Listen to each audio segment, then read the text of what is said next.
What up, San Diego? Welcome into Gwynn and Chris. 2:01 on the clock. Tony Gwynn Jr., Chris Ello, Matt Scraby, all together now in the studio. Padres get swept in the Vetter Cup. The vaunted Did they hand rivalry. the cup to the Mariners on their way out of town? They were too upset. They didn't hand it to them. They just made them grab it and leave. Yeah. So, Yeah. Padres ran into a little bit of a buzzsaw with the starting pitching of the Mariners that was dominant over that series. They've now lost 4 straight if you include the last 2 against Arizona. And Yeah, it's over, Tony. Again. yeah. For the 100th time this season, the season is over. It is. It certainly hasn't gone well here as of late, and after a great previous homestand that was followed by their first home road success. Yeah. A little bit of slow start here on this homestand, and it seems like they're getting to the break at the right time. You got a bunch of injuries. You get to some of those reports, and it seems like the bullpen is pretty tired. This off day could come at a better time.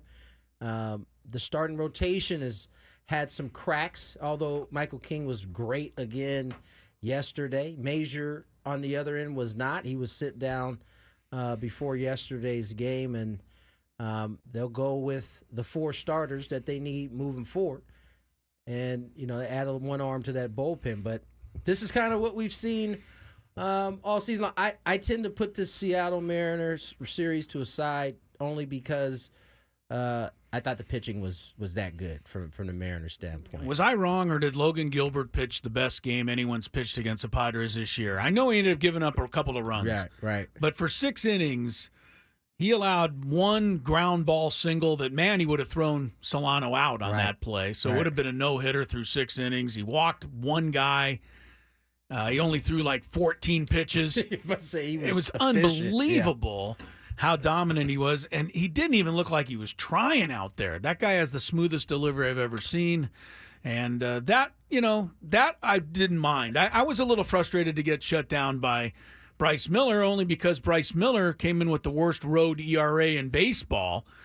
You look at his home ERA, he's a tough customer, 2.36 or something up in Seattle. But he'd struggled on the road, and I think the game came down to that second inning yesterday. They had him on the ropes, had bases loaded, and they get 3 or 4 runs there. It changes everything, but it didn't happen. And to me, that is that's what the Padres have done. One of the things they've done really well is get in those situations and get something out of it. They needed to get Profar up there with the bases loaded. Unfortunately, it was Kim in that spot. And then it took, a terrific throw from Julio Rodriguez, who seemingly found his stroke in that series as well at 4 hits in that first game. Yeah. And so, they've lost 4 straight now at this homestand. Braves come to town tomorrow. And you try to get a couple before you get the All-Star break. I will say this, Tony. I think it is important, and it always seems, because we've talked about it already. Let's go back to the original tweet by Bill James. When you're a 500 team, every game seems more important than it really is. But I feel like, after going 12-3 and winning how many exciting games during that run. You had 5 walk-off wins. You had the Profar Grand Slam Manny 2-run homer game. You had an 11-1 rout in Boston, 9-2 in Boston. I mean, you had a lot of fun wins during that stretch. So maybe this was to be expected, that you come down to earth a little bit. But my point is, if they don't get any wins this weekend, and they're going to be facing Lopez and Sale, it looks like Saturday and Sunday. All-Star. If they don't get any wins in this series, they actually would go into the break under 500. And that would be very disappointing, I think, to them because of what they accomplished leading up to this. So, I don't think, this is why I feel like it's important to get, I'd like to get 2 from the Braves and, go in with a good feeling. I think you need to flip that. You said it'd be very disappointing to them. I think it'd be very disappointing to us. To us, Yes, you're because right. Okay, they recognize they still got a whole half. They don't want to go in under 500. Yeah, no, you're right. I think it'd be more disappointing to us. Yeah, and it would be disappointing because we'd have to put up with 4 days of you people on the phones during the All-Star break, swearing that the season is over for sure. Led by me. Yeah. You'd be leading the charge. I can't. If they go into the All-Star break on a losing streak, it's like, what are we doing here? Yeah, what are well, we doing here? You know, look. Let me ask you. Can I ask you a question? And let's talk about it real quick. Do you guys? I don't know if we remember. Do you remember what your guess was where they would finish at the end of the year? In terms of wins and losses? Yeah. Yeah. Wasn't it 84 or 5? You said 84 or 5. That puts them how many over 500? Yeah, 6 or 7. So I think I put them at like 90 wins. So. You did not. No, I think I did. When did you really. put them at 90 wins? No, I predicted that they would win 90 games. I'm pretty Please. sure. You Please. said please. Why is that so crazy to think? Because nobody predicted they were going to win 90 games this year. They shaved their payroll practically in half. They were picked a solid 4th in the NL West. The only thing keeping them from going lower being the state of the Rockies. So, yeah, I don't know who picked 90 wins, but if you did, you're the only one. Right. And so what did they finish last year? 82 and 80. 82 and 80. Right. Yeah. So I mean, they're on the track that I think most people had them on at this point right now. But I think what we've seen this year has given you the feeling that there's more in there, right? And I just think they haven't gotten to that.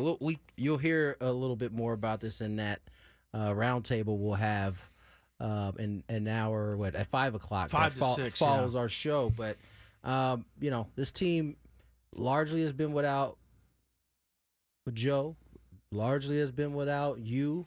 When they were around, they weren't necessarily pitching their best. I think they had pockets where they threw the ball very well. The bullpen, I mean, Mordijon, Estrada, Suarez have been money. Everybody else has been inconsistent at best. Yeah. Again, they've had pockets where they've thrown the ball well. They've had pockets where they've thrown the ball not so well.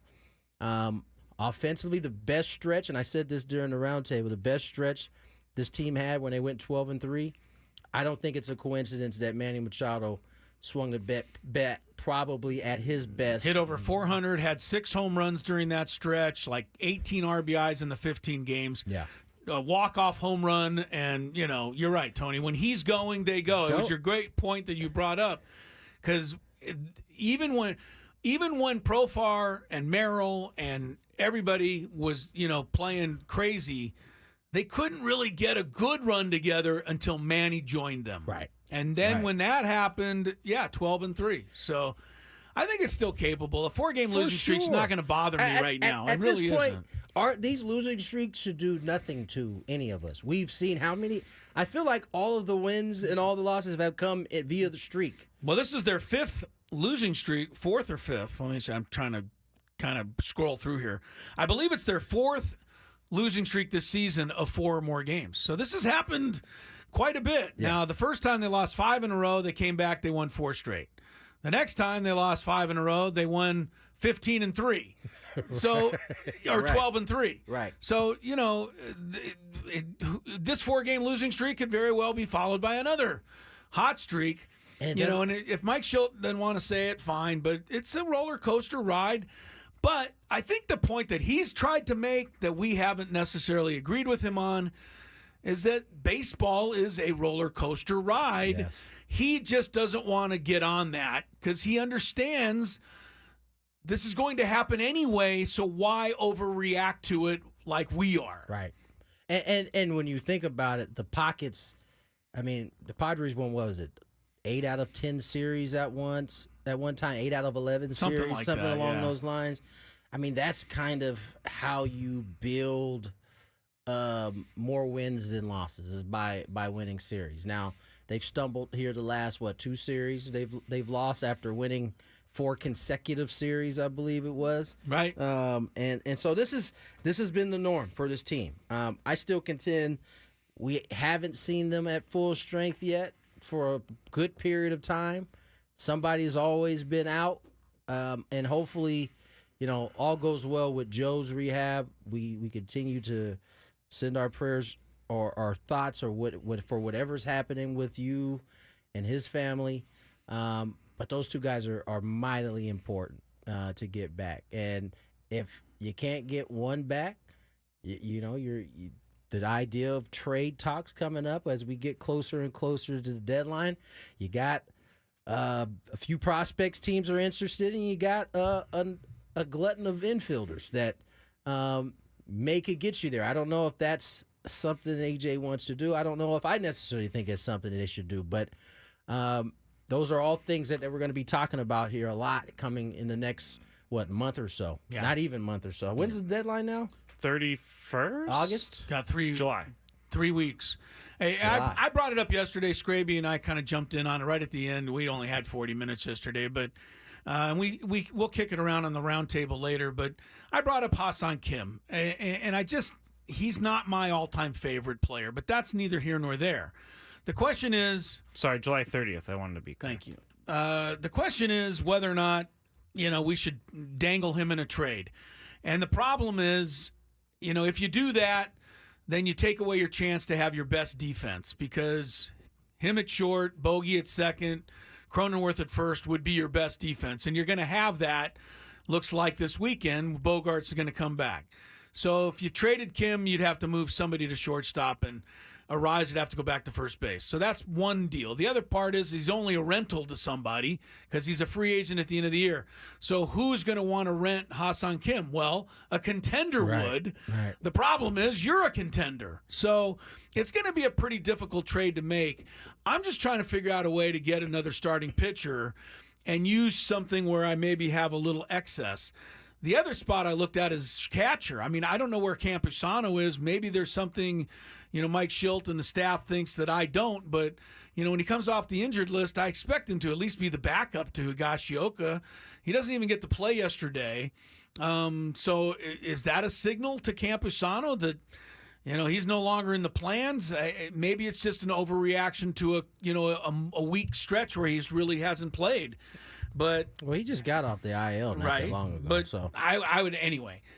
We do have a couple of spots where we might be able to make a move, but it's going to be so difficult to make, and which leads me to think they might have to dip into the farm thing again, because they absolutely have to get another pitcher with this Darvish situation.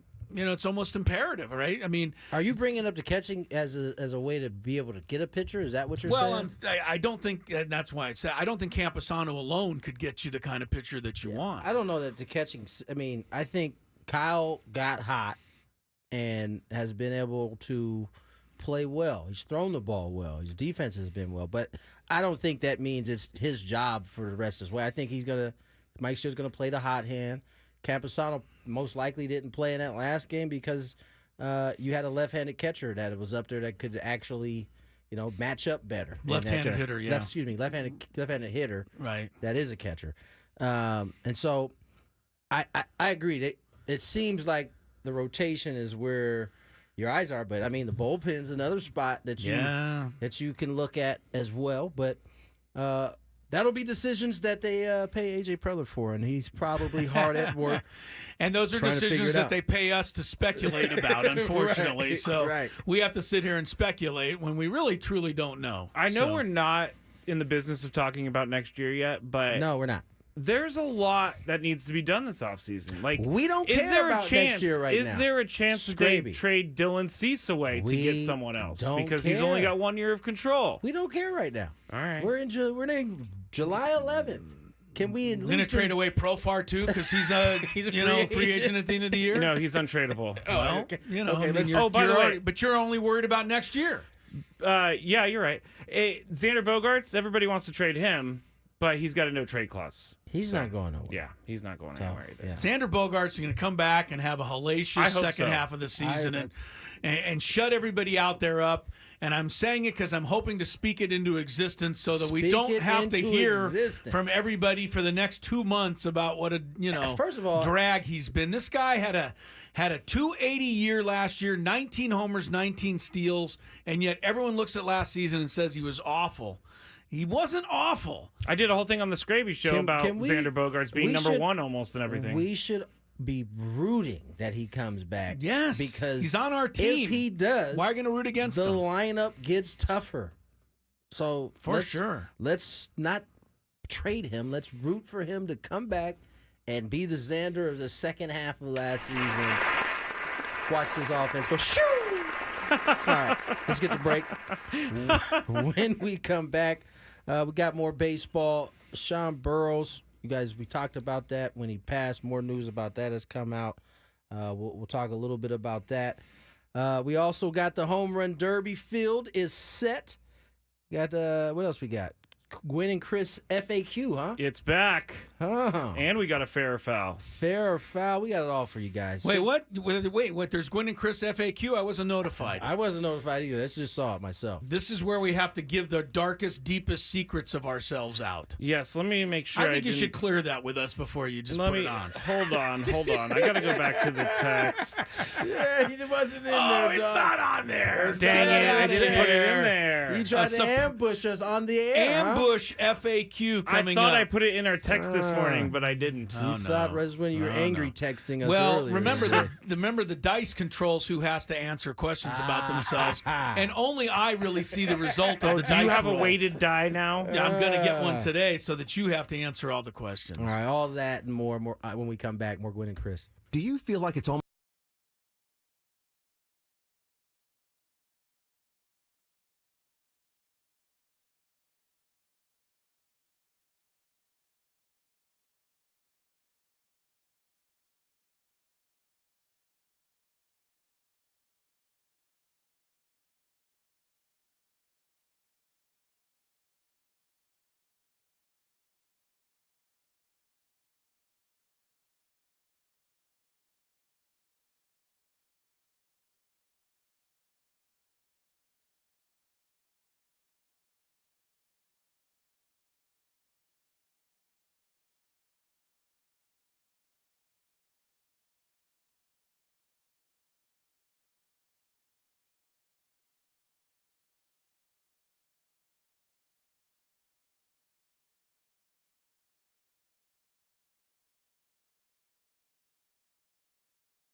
All right, welcome back to Gwynn and Chris. We are underway here for a Thursday afternoon. Join us on YouTube. You can watch the show. Just go to YouTube. Search 97.3 The Fan. Show will pop up there. You can enjoy our all of us in studio today. My goodness. Chris Ello, Tony Gwynn Jr., and Mr. Scraby. And, of course, the Padre Roundtable is coming up after our program at 5 o'clock. Then the Scraby Chronicles tonight return from 6 to 7. Padres are idle today. But our friend Tony Gwynn Jr. is far from idle today. Padres have their big foo-foo gala event tonight. Foo-foo, huh? Sorry? Yeah. Well, it's a kind of event that people like you and I are not privy to, Scrape, but only Tony Gwynn Jr. and a luminary such as him go to this. But it's a big fundraiser, right? Big down at Petco fundraiser. Park tonight. Dinner on the Diamond. Dinner on the Diamond. Yes, they raise a ton of money for good causes. And so you'll be, are you dressing to the nines tonight? Dressing to the nines, baby. I bet you got, what do you got? You're going to give us want to give us a preview since we won't? I'll give you a little preview. I'm going to go pretty standard today. It's going to be just a black suit, Okay. grayish shirt, no Nice. tie. No tie. Little hanky, little pocket square. Really? Yeah, Who does the folding of the pocket square for you? that'll be me. You Oh. do? That'll be me. Do Yes. your own? Yes, I do. Very good. I might roll with a tie today. I like kind of knotting up every once in a while. Yes, it's nice and cool out there, Yeah, Tony. that's- You're going to want to that's- cinch that shirt way up. That's the only reason why I won't, because it's not could that be cool. that could be the drawback to it. Of course, yesterday, and I know this was had to be a tough day for you, Tony, and I say that ahead of time. But I know, the fans got a kick out of, I'm sure, seeing the guys from 1984 Yeah. pop out. And, Yeah. your mother did she looked fantastic, by the way. Thank you. And she came on out on the lines there, as your dad was honored. But I really enjoyed it. I was here in 1984. I know a lot of people were. And we look back on it with pretty fond memories. It was the first time, our Padres ever made any kind of noise anywhere in Major League Baseball. And, I always like to see the Garv come out. And, the Terry Kennedy was there, TK. You guys had Tempe on the television for an inning, and I loved hearing him talk. Yeah. And seeing Dave Dravecki and being reminded, that this is a guy who basically gave his left arm to the game of baseball, right? He broke it on a pitch, and then they found, some cancer, I think, in his arm, and he lost his arm. To see Dave Dravecki was fantastic, and everybody else. But the one guy that stood out to me the most yesterday was Ed Whitson. And I say this because Ed looked fantastic. He did. He came out there, and I'm like, boy, he looks like he could go 5 innings. And what I remember about Ed Whitson was that the guy was a chain smoker who actually smoked during games he pitched. They're built different. If you can believe that. Built different. Eddie Can Whitson, you still smoke as a player? Nah, ain't no stadiums allowing you to. That's Ah, true. That's true. That's true. That's not. I don't know. Jim Leland used to sneak in the cigarettes all the time, but Ed Whitson, I was just a young, guy, came down to the clubhouse or the locker room one day, or the dugout during a game, because I was a film runner for the paper. I had to pick up some film and take it back to the newspaper, and I walked down remember that long walkway that At Qualcomm? at Qualcomm, Yeah. from the locker room down to the field, and I see a guy sitting in a director's chair down in the opening of that walkway, and he's got his cigarette going, and he's, They have a shirt flicking- off. no, I think he had a shirt Yeah, on. Ed was always walking around with his shirt on. Right, but no, I think he had his jersey on because he was actually pitching in that game. And when the inning was over, I actually saw him put his cigarette out, toss it to the side, and then run out the tunnel and back out onto the mound. And I thought, this is something I've never thought I would see. Smoking is bad, really, really, really bad. But there's something cool to me about smoking was a something dart about and flicking it as you walk to the Ed mound. Whitson, man, I think if they would have let him set it there on the rubber next to him, he would have done it. A lawn dart. But I guess the bottom line is, Ed walked out. He looked healthier than as healthy as anybody. So it was fun to see he everybody. did look, a lot of those guys look good. They did. Yeah, I mean, it was. I mean, listen, I think for me, it wasn't as hard yesterday. You know, I get through the month of May and June. You know, it's a little bit easier after those 2 months. It's just fun to see those guys. Getting to chat with Tempe during the game yesterday. yeah. That was great. I was glad they did that. I like to see, you know, I think people have to remember, you know, outside of what? The Marlins, the Rockies, the Rays, and the Diamondbacks, there ain't too many teams younger than the Padres, right? That's right, yeah. When the Padres came into baseball, there were 24 teams, and they came in with the Expos, the Royals, and the Pilots, who immediately turned around and became the Brewers. So that came to 28. So that put it to 28, and now there's what, 30? 30, exactly. So, yeah, there's not many more. And so, you know, I think because of that, you know, the Padres don't have a ton of history. You know, they haven't been able to have, like, the success of maybe, like, the Marlins and the Diamondbacks, who've been relatively young and all have World Series titles. Right. And so, you know, the history for the Padres is important. I saw it similar in Milwaukee when I was there, right? That 82 team was the only thing anybody ever talked about. Because they were in the World Series. In 2006. Sure. Yeah. But it was the only thing they could talk about. And so I think celebrating these historic teams, at least in this franchise, is important. Absolutely. And it was fun to see all those guys. Kudos to the Padres having them all there yesterday. All right, we got another minute in this segment. The passing of Sean Burroughs, and this happened a couple of months ago. But we've come to find out that it was a fentanyl overdose that accidental overdose that caused the death. And we bringing this up not to cast any light on Sean Burroughs, because that's not going to do anybody any good.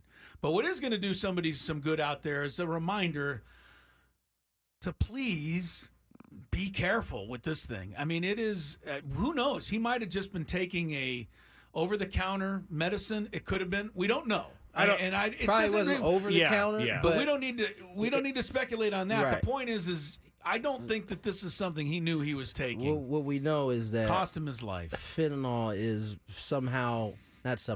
is being put in as whatever they use it for, a filler to, you know, for some other drugs that are being sold on the streets. And in some cases, we don't know if Sean is one of those cases, but in some cases, people don't know they're actually taking it. In a lot of cases, people don't know they're actually taking it, and so, you know, it's a gamble.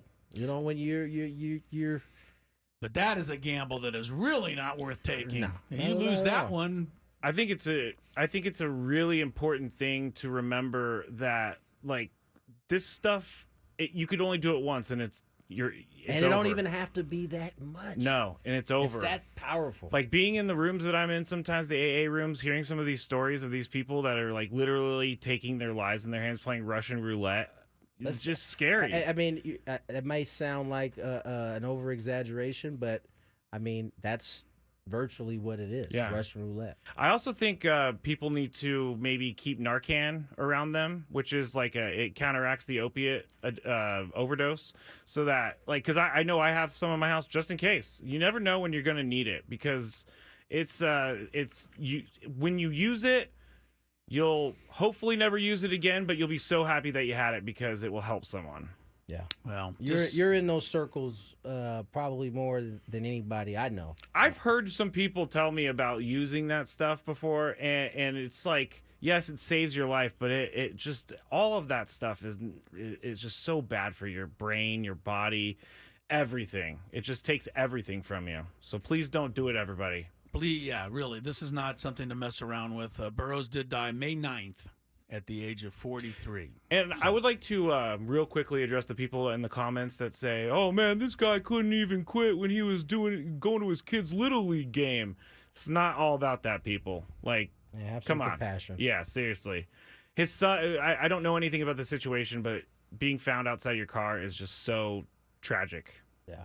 Anyway, Yeah, it's a really sad story, but it needs to be reminded again and again to just be so careful and don't take those kinds of chances. They're not necessary. All right.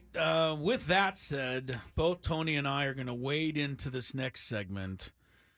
Gwynn and Chris FAQ blindly. We don't even know what Scraby's got for us, but it's questions that are really designed to embarrass us. So we'll find out about it next.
Merrill Christmas T-shirt. I like that. I saw you modeling that yesterday. Very on the comfortable TV. cotton Looks there. good. Yeah, man. Looks like a good shirt. I When can does that dig one that. come out? That's another theme game joint. I know. I don't know exactly what day it is, though. Yeah, I'm going to look forward to that. All right. No traffic. Let's No? get to our Gwynn and Chris FAQ. Do we have to? Yeah, we'll get an open for this too. We got 2 segments that need opens now, but last time we did this, we had a pretty good time. I'll get into the way it works in just a second, but this hour at 97.3 The Fan is brought to you by The Farmer's Dog. Fresh human-grade dog food from a healthier weight to more energy. When you switch your dog's food to The Farmer's Dog, the effects can feel magical. What sorcery is this, Chris?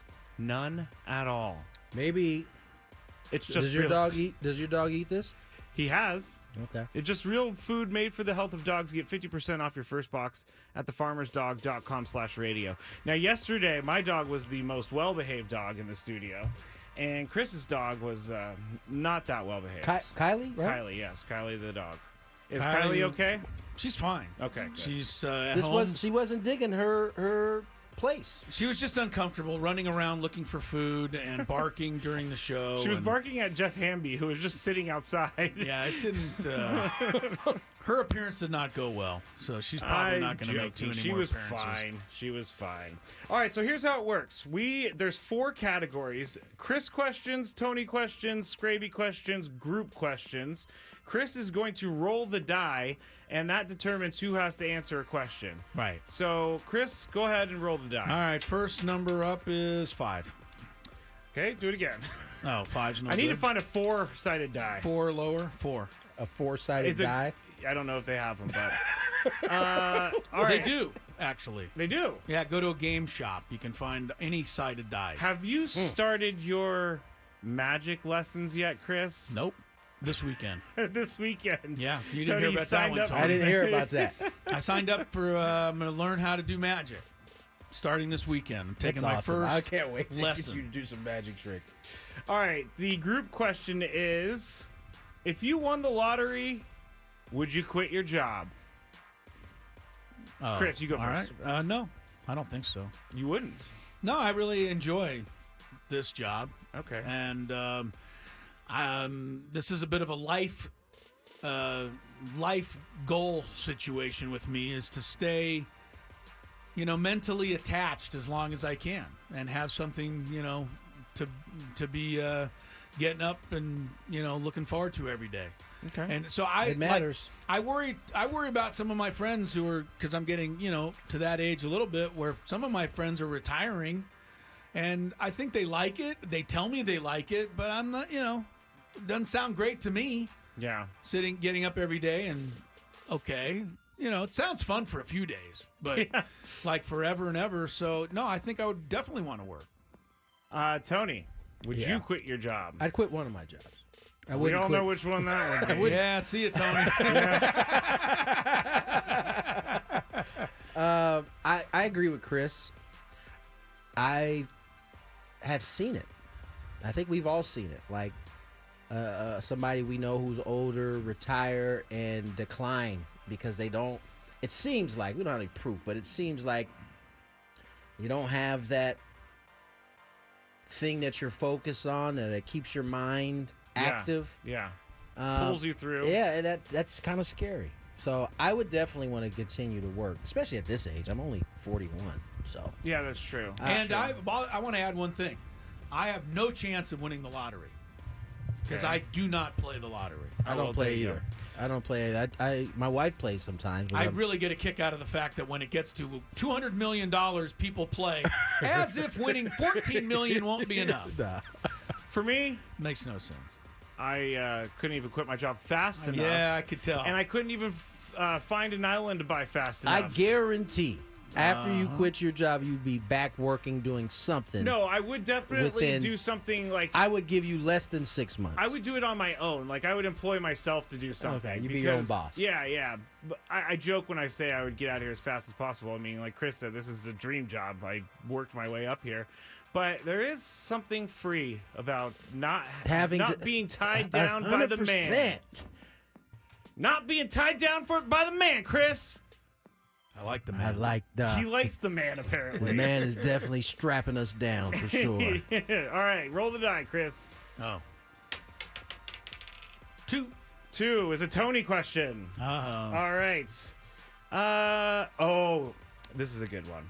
What's the most embarrassing moment you have had with another baseball player? What does that mean? It could be anything. It could be you were with Prince Fielder and you tripped and fell in front of a bunch of fans. I don't know. Something on the field. I know the turf monster in Toronto. Yeah, we've gone over the turf monster plenty enough times there, Scraby. And if you haven't gone over it enough, I'm sure Scraby will tweet out the video again. Oh, man. I think, I got a good one. So, I can't remember which spring training. This might have been like 07 or 08. Brady Clark was on our team, an older teammate, but was really into health stuff. And he had this concoction of spices, like lemon juice, and it like cleans you out, right? Oh, wow. And so this was right around the time I think Prince was vegan. And so he took this, and so he had been like, he like chugged it, and like and he might not have been feeling well that day. And so, spring training is, the game's in, so we're on our way back. And at the time, this is when we were younger, so instead of being smart and living close to the field, we wanted to stay in Scottsdale. It was like, so it was from Maryville to Scottsdale was like a 45-minute drive during the weekday. And my man, what is the spice that is in some of these drinks a lot of times? I can't remember what it is, but he drank this concoction, and I tell you, we got in the car, and it must have hit him, and this man had to throw up. Oh, no. And so, like, he's out the window. Prince Fielder's out the window. Like, it's cleaning him out.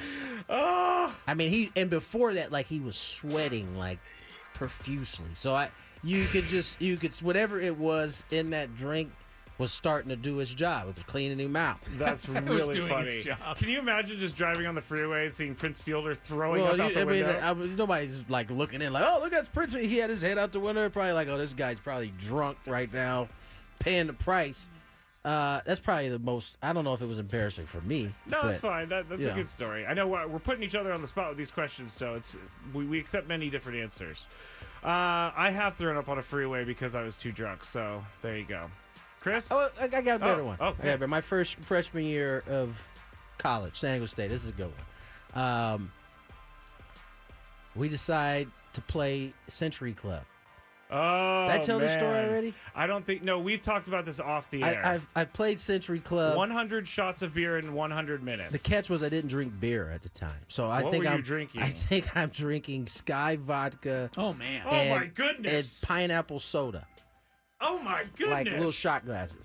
I probably made it to like 33, That's a lot. and then I don't remember very much. I remember like spots. I remember like the Spots. toilet. I remember pizza coming, and then I remember the next day. And the thing I remember most was the next day we had to practice, and I was like, I'm hungover. I'm not going to practice. I get a call from one of my older teammates, Ben Julian. He goes, "Hey man, heard you had a good time last night. That's awesome.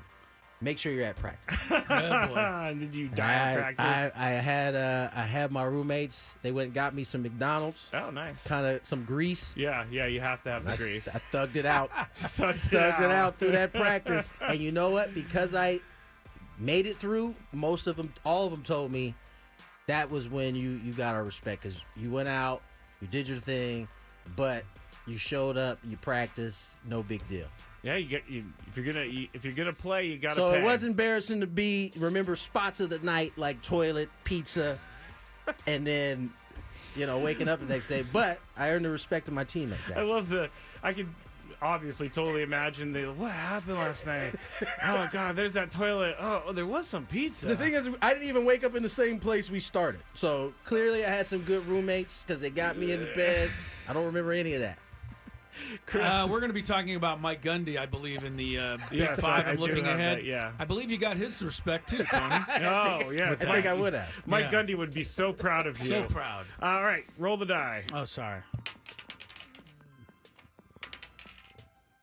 4. Scraby question. No, 4 is everybody. Oh yeah, you're Yes. right. Duh. All right, let's ask an easy question. Chris, who did you look up to when starting your career? What do you mean? Like when you, so I'll just go first. When I was growing up, Joe Starkey was the guy who called 49ers football, and I love Joe Starkey. It always interested me in radio, and ever since I heard him, I was just a radio freak. So Joe Starkey, the 49ers play-by-play guy. Okay. What about you? I'll take Vin Scully, Chick Hearn, Dick Enberg, and Bob Miller. The All only one I 4 haven't heard LA of is announcers. Bob Miller was the Kings. Oh, okay. And he I was remember just Bob as Miller. legendary as Yeah, the he other was. guys. It's just that, the hockey didn't have the same cachet, but Bob Miller could broadcast. Tony? Tony Gwynn. Oh, your dad. was Pretty what he- good guy to. That's what I look. Pretty good guy to. Oh, I guess pattern you can yourself answer after. this question many different ways because you kind of had 2 careers. You had a baseball career and you had a broadcast career. Still in the middle of one. What's the next one? 3? 3. Oh, That's it's a Scraby question. Scraby I'll question. ask this one. You don't get to ask your own question. Oh, okay. Tony's got one. He's trying to find the most diabolical one. I know. Have you ever almost quit on the guys? On us guys? Yes. Oh, well, other than yesterday and the day before that and the day before that. Have I ever almost quit? I don't think I've ever been to the point where I've almost quit, but I've been to the point like where I've been thinking on a drive home or something like, man, I need to find something else to do with my life. You've 'Cause had you that just- one multiple times. Yeah, you just have a bad day and you're just driving home and Yeah, you're but, like, but that's quitting on the job. This question, I believe, has to do with quitting on Tony and I. yeah, Like for sure. walking out during a show. And just leaving us. Okay, all right. Here, got one. When you guys forced me into the whole Thai food He thing, was mad about I that. was He was legitimate. pissed. I was He was pissed. legitimately You were mad gonna because leave? because we say so many different things on the show, and that one for whatever reason stuck. And then Chris, who does nothing, immediately in the break calls the Thai place and finds the food and like puts this thing whole together. And I'm like, Chris, you have Hey. I've known you for 6 years. Hey, that did come together pretty fast. Too fast, as it turned out, because I didn't get the hottest Thai food Yeah, I we could did. have. It rolled downhill pretty quick. It rolled downhill. I was actually He really was like, mad. he was all along with it, and then it got serious, and he got pissed. And let me Quit. ask you one last thing on the Thai thing. Oh gosh. What is the all-time record for YouTube viewers we've ever had on this show? Probably By a the mile. Thai. The Thai thing. Yeah. Dylan sees trade, but Thai thing No, was pretty don't big. complain to Yes. me about the Thai food challenge. Yeah. Just Back for to- that, I got another 3. Oh, Ask another one to Scraby. What bothers you most about Chris? where do I start? Oh, it seems like the segment's about over here, isn't it? I know. Where do I start? I would say there's a couple things. Well, First one's is the the crackers. crackers. is one. Crackers He hates number the one. crackers. I hate the crackers. He has the stupid crackers today. No, I don't. No crackers today. Then I think the in-show thing is when I go, hey man, we really need to get into this thing quick, and then Chris is like 8 minutes into reading scores from ESPN.com, and I give him the look like, dude, we don't have any time anymore. What That are we is doing? funny. Like we start Chris vs. the Fans at You can just, 4:12. hey, I could not even be looking at Scraby and can just feel him shaking his head like, I can't believe. What's he doing? I do the hand thing. I do look really angry in the corner. Just so you know that oftentimes I set out to make it a very short segment, but it gets good to me sometimes, and I just I know you ramble do. on. Sorry about that. Yeah, there's other things, but that's the biggest All right, that's one. good I enough. actually like this segment. This is fun. All right. We need to make it longer. We should have next did the time. 1850s one for the group one. Oh, yeah. That would have been a good one. We'll get to it next time.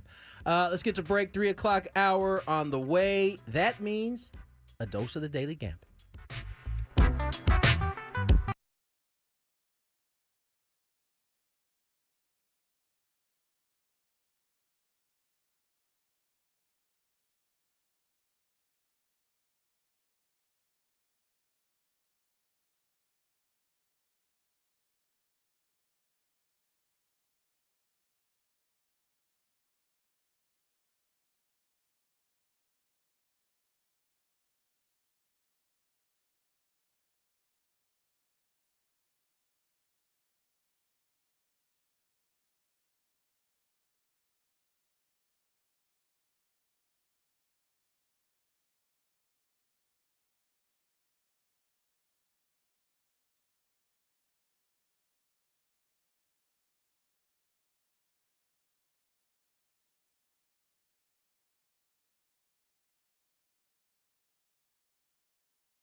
And we head into hour number 2 of Gwynn and Chris. Happy Thursday to you, Chris Ello, Tony Gwynn Jr., Matt Scraby, all together in the Odyssey Palace studios until 5 o'clock. Then it'll be the commercial-free hour of Padre baseball talk, the roundtable, coming up between 5 and 6 p.m. And after that, Scraby Chronicles from 6 to 7. So we have most of your evening planned for you while the Padres are idle today. And while they are idle, the Padres have actually fallen out of the playoff spot. The New York Mets passed the Padres by a single percentage point today, but the Mets shut out Washington 7-0. So the Mets and Padres are in a virtual tie, but the Mets with a percentage point lead in that wild card race. Diamondbacks are a game and a half back, Giants 2.5. Pirates now only 2.5 back. Speaking of the Pirates, Paul Skeens, he's going to make it real tough on Jackson Merrill to win that Rookie of the Year. I mean, I want Jackson to get it. I think a guy that plays every day in center field and the whole thing and all year deserves a lot of credit. But Skeens goes out and pitches no-hit ball today again for 7 innings. They take him out after 99 pitches, and they shut out Milwaukee 1-0. He's 6-0 with a 1.9 ERA. He's got to get through the whole season. That's right. We got to hope. That's the deal. We see pitchers often come up and get out the gates like this.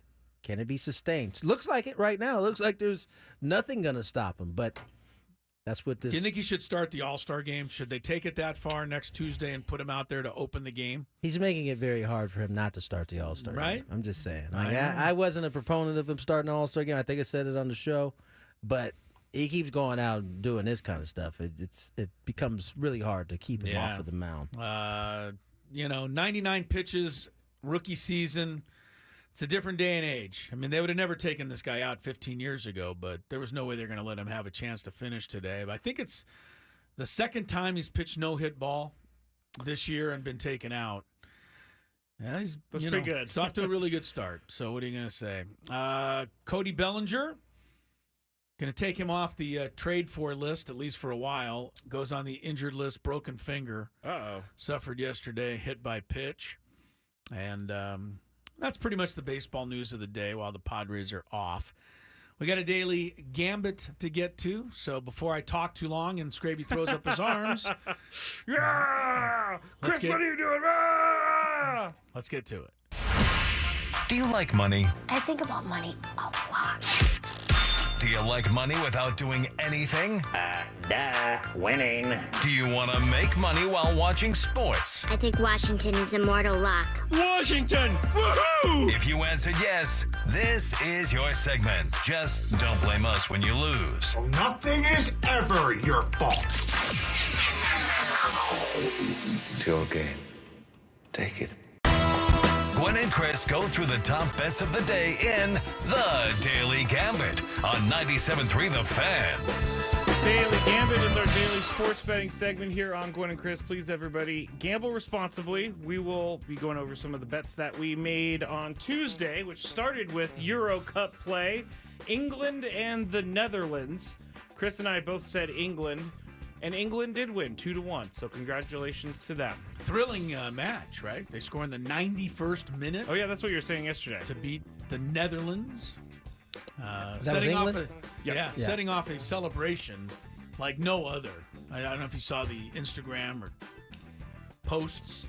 No. The celebration like in London where they all gather to watch the game. My English brother and sisters can only imagine what that was like. They know how to get down. Yes, they know how to get down. Yes, they do. That was the first time England actually looked like the team that everybody expected to see right there. Yeah, I got a lot on the chat yesterday about how England is like, I hate to say it this way, but it was put this way. England's like the Padres. They have a big playoff win every once in a while. Okay. I don't know enough about it to say that. I don't know their whole history. I know they're going to play Spain for the title on Sunday, the Euro Cup Championship. Are you going to be cheering for the English? Well, I was cheering for the English this time because I've been to England. Okay. But now I've also been to Spain. Yeah. So now I don't know who to cheer for. Which place did you like more? England. Ah, there you because I go. could find my way around easier. Oh my gosh. Canada, Argentina over under 2.5 total goals in the game. Chris said under. I said over. Chris was correct. Argentina won 2-0. So that's annoying. That was that's the Copa America, which is going on concurrently to the Euro Cup Championship. I'm so happy. So Argentina will play Colombia in that final. Colombia beat Uruguay 1-0 last night. When And did the- Chris become this like and FIFA the- expert? Yeah, I'm pretty good. It's the Copa. The Copa, yeah. The Uruguayan players went up into the stands after the game, Yeah. which was a little unnerving. It's a little scary. But Tony said that was. That's what I read. Yes, it was because there was family members that were getting heckled, and there were problems there after the match. You know, in soccer, I think it's a different set of rules.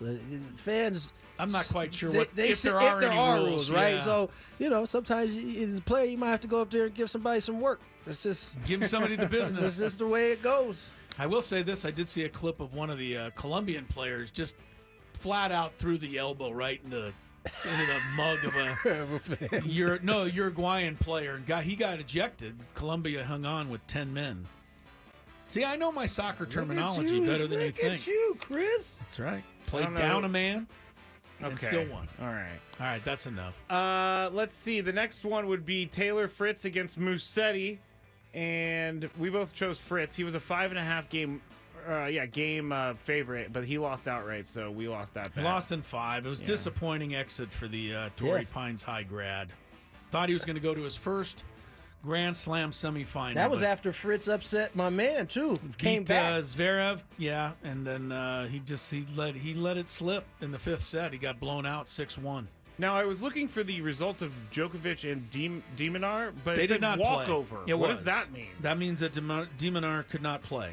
So he moves on. Yeah, Djokovic moves on, and that Dang. bet is nil and void. All right. Null and void. Next one, Tuesday night, Phillies and Dodgers. Phillies were 1.5 run favorites, and both of us chose the Phils, and we were right because the Phils won 10-1 that night. So- Last night, the Phils hung on by about 4 feet.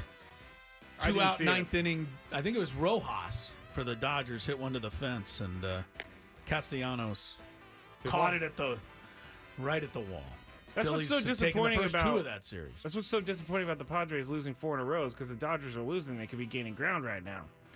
Or Anyway. the Dodgers could be winning right now while the Padres are losing and spacing this worse. out. Mariners and Padres over total over under 8 runs in the Tuesday night game. Both of us went under. Both of us wrong. Mariners 8, Padres 3, total of 11 runs. Yeah. And remember I said at the time this was an automatic to bet under because A, did say Logan that. Gilbert wasn't going to give up any runs. B, the Mariners couldn't score runs. Yes, you And did say both that. things happened. And I mean, the So- dude who had been struggling all season decided to have a big day, and Julio Rodriguez. Him so and annoying. Rowley combined for 6 of the 7 runs. Yeah. It's so annoying. All right, Chris, that's it. All right, here we go for today. I'm 8-3 this week, Nice. which is kind of good. You're is 5-6, which is Not all right. good. Tony's level par, 0-0. Here we go. Tonight it'll be the Phillies and Dodgers again. Phillies go for the sweep with Aaron Nola on the mound. They're favored by 1.5 runs over the Dodgers. Game is actually in the top of the first inning, so hurry up and make your bet. I'll go Scraby. first. I'm going to go with the Dodgers. I don't think they lose 3 in a row. I'm not going to get swept. I say they'll get swept. I hope they Phils? get swept. Who's Take the pitching for the Phillies. Dodgers today? Well, it was listed here, and now that the game is underway, it's not listed anymore. It's somebody I've never heard of. Oh, it's the young kid. Yeah, the Dodgers I'll are go throwing a lot Dodgers. of. You're going to go with the young kid. Okay. Dodgers. All right. Who lasts longer tonight? Who pitches longer into their game? Luis Castillo for the Mariners at the Angels, or Max Fried of the Braves pitching in Arizona? So the bet is more innings? More innings pitched. Castillo Okay. or Fried? I'm gonna go Castillo here. Castillo. Yeah, Mariners pitching is good. Tony, Fried's Castillo or good too. Fried, though. yeah. Oh, I was about to say Sale. Give me, Sale will not be. give me your first. What was the first one? Castillo. Give me Castillo. You got him. Scraby? As a contrarian. Oh, I'll go I Fried. like that. You're I'll going go Max Fried there. A's and Red Sox tonight. 10 runs over under at Fenway Park. A's, Red Sox. Tony, you're first on this one. A's at Fenway. A's at Fenway. Luis Medina, Tanner Houck are the starting hurlers in this game. Tanner Houck Tua. Okay. All right. Get your mind out of the gutter. That's not. Will ya? No, his name is Houck. It just makes me think of Houck Tua. That's gutter. That's gutter talk. No one knows what you're talking about until they look it up. Give me the Red Sox. And by the way, Chris, last time you told me to stop saying that in the air, all the parents told me their kids already Excuse knew. me. Give me under. Under. I'm gonna Everybody's go under parents said their kids already knew what Hawk Tua was. Yeah, because it's on TikTok and stuff. That's Yeah, not a they- good. they know that's not a way good before thing. we know. Yeah. What'd you say, Scraby? Under? Yeah. All right, I'll go over. But Tanner Hawk is pretty good. All right, tomorrow Djokovic is favored by 6.5 games over the young Italian Lorenzo Musetti. Semifinals at Wimbledon. 6.5's a lot, but it is Djokovic against a relatively unknown 25th ranked Italian. I'm going to go with Musetti though. I have a feeling about this kid, and he's going to push Djokovic tomorrow. I feel. Okay. Even though Djokovic got the walkover win in the last round. All right. Tony, 6.5 games he's got to win by. So if it's like 6-3, 6-3, 6-3, he'd win by 9. Give me Musetti. Not away. You know, I can't. I can't root for the Joker. Can't root for the Joker right now. You're still upset with him for his Pettiness. good night. Hey, I Joker. love me some Joker after that You whole like thing. that? So. You're going Joker. Good pick. You know what they should do? This fans, they shouldn't do anything. They shouldn't cheer. They shouldn't boo. That would bother It's like him. you didn't like that. We respected you. Now we just aren't going to do anything. Well, he is playing a guy named Musetti, so the fans could go Musetti. They might go that route. No, I've been on the tour 20 years. I know all No. the tricks. I know all the the tricks. You can't get me.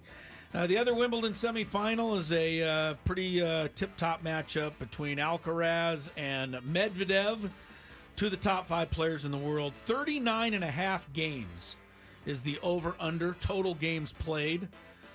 Have to go at least 4 sets, probably 5 to get over that number. And Tony's up first. Medvedev. Alcaraz. Over under 39.5. Over. Scraby. I'm going to go over 2. Over. Sounds like an over. Sounds like a 5-set thriller. Tonight in the WNBA, New York Liberty favored by 9.5 over the Chicago Sky. Liberty have the best record in the WNBA right now, as they have passed Connecticut for the lead in the Eastern Division. I'll take the Liberty, but that's just me. Scraby, you know what I got to say? Angel Reese is pretty good. you're liking Angel Reese now. I mean, she's proven it. She's doing it. Didn't she have a bunch of double-doubles? She set the record. I think she's still got a She's got a double streak going right now, 14 consecutive games. So she's backing up, the trash talk. She's backing it up, although the other night she took a little flack, and I don't think it was warranted. But they were way ahead, and she had 9 points, and the clock was running out. She got that And bucket. she started clawing for the ball, and was like, "Give me the ball!" I have And they no threw problem it with to that. her, and she got fouled, and she made the free throws, and she went over. I so have no got her problem with double-double. that. So I'm going to go Sky. Go Chicago. Tony?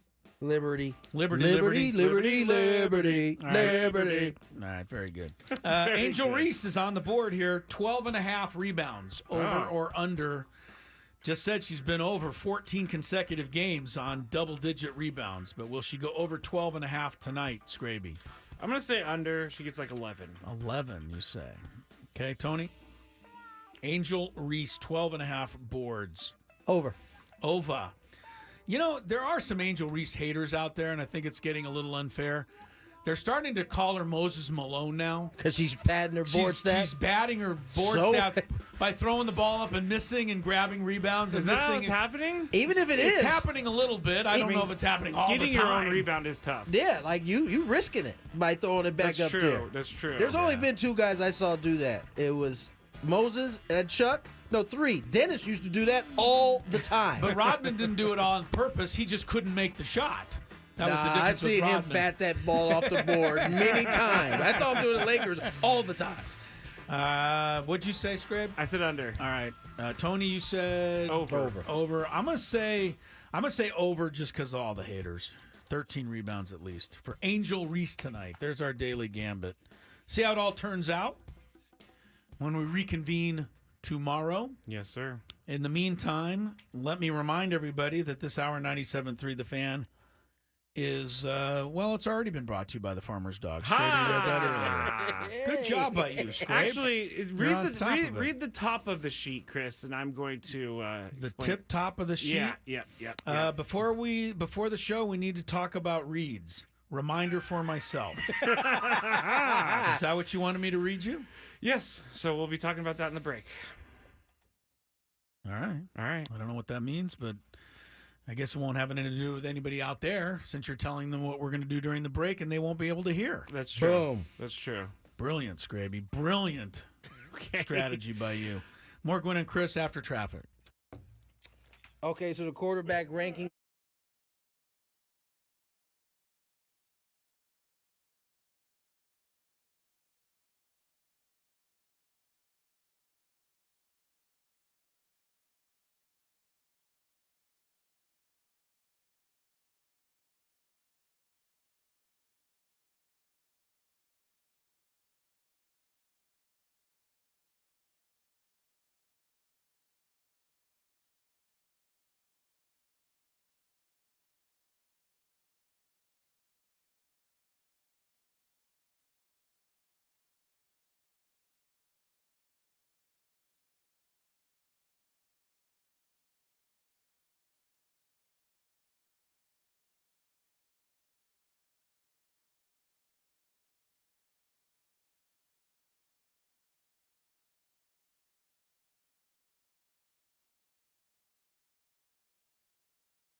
Scraby has notified me that this is a short segment.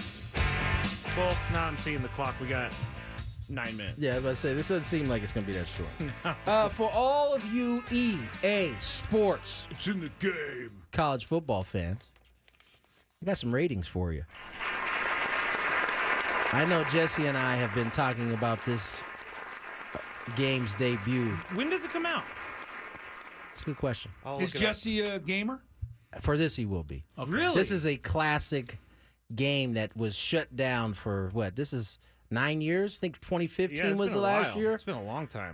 Does that mean that the technology would be such that I might be able to learn how to play? No, I think the technology would be such that you won't be able to play because it's. I really kind of. You guys talk about this and have so much fun. I 8 feel like days I'm from really now. missing out. It comes out 8 days from now. July 19th. Oh! Yeah, we've been talking cannot about the wait. show because I keep telling Chris how much I love playing at the Polo Grounds, and I'm going to do this. One day, I'm going to bring in my PS5, we're going to hook it up to the big screen, and Chris great and I idea. are going to play some show. Great idea. He just Well, rolled just so his you can eyes. route me because Well, I won't know what I'm doing. I'm not going to route you. Well, you I'm know what sure I'll you'll do? try to. I'll choose the Rockies, and you can be whoever you want. Oh, thanks. The Phils. The Rockies. Well, I should be able to be Beverly Hills High School and beat you under those circumstances. Because of the Rockies. Yeah. Here are some ratings on EA Sports College Football 25. The quarterbacks. Who do you think the number one quarterback in the nation is, ratings-wise? I'm just going to guess and say the guy from Georgia, Carson Beck. He's second. He's He's second. tied for first. Carson Beck. Yeah. Georgia quarterback. Was he their quarterback last year? I think so. I think so. Think Yeah, so. he was. He was. Shadur Sanders is also. Shador. Tied Oh, at Scraby 90. doesn't want to hear that. We're about to talk about him in fair Scraby doesn't foul. want to hear that. 17, 18 overall, Shador and Beck. Can you, as Shador Sanders, can you illegally park your Rolls Royce on campus and then? Was that Shador? I think That was Shador. That wasn't his brother? No, Shiloh owes $12 million to a man that he beat up, but that's another thing. Let me ask you this about Shador. Me or Tony? I'll ask Tony because I know what you'll say. What his final stats last year? I don't expect he struggled mightily the second half of the season. Was that all blamed on the fact that they had such a bad offensive line? Pretty much. Okay, That's what it so sounds he's like. that good. That's We think. That's what we keep. What's the head coach at Nebraska now? That was Matt Rule. Matt Rule had an interview with I can't remember the gentleman from Fox. Platt? Oh, Joel Klatt. Klatt. Joel Klatt, very nice guy. He said he had talked about Shador very highly because I guess he had him at a camp.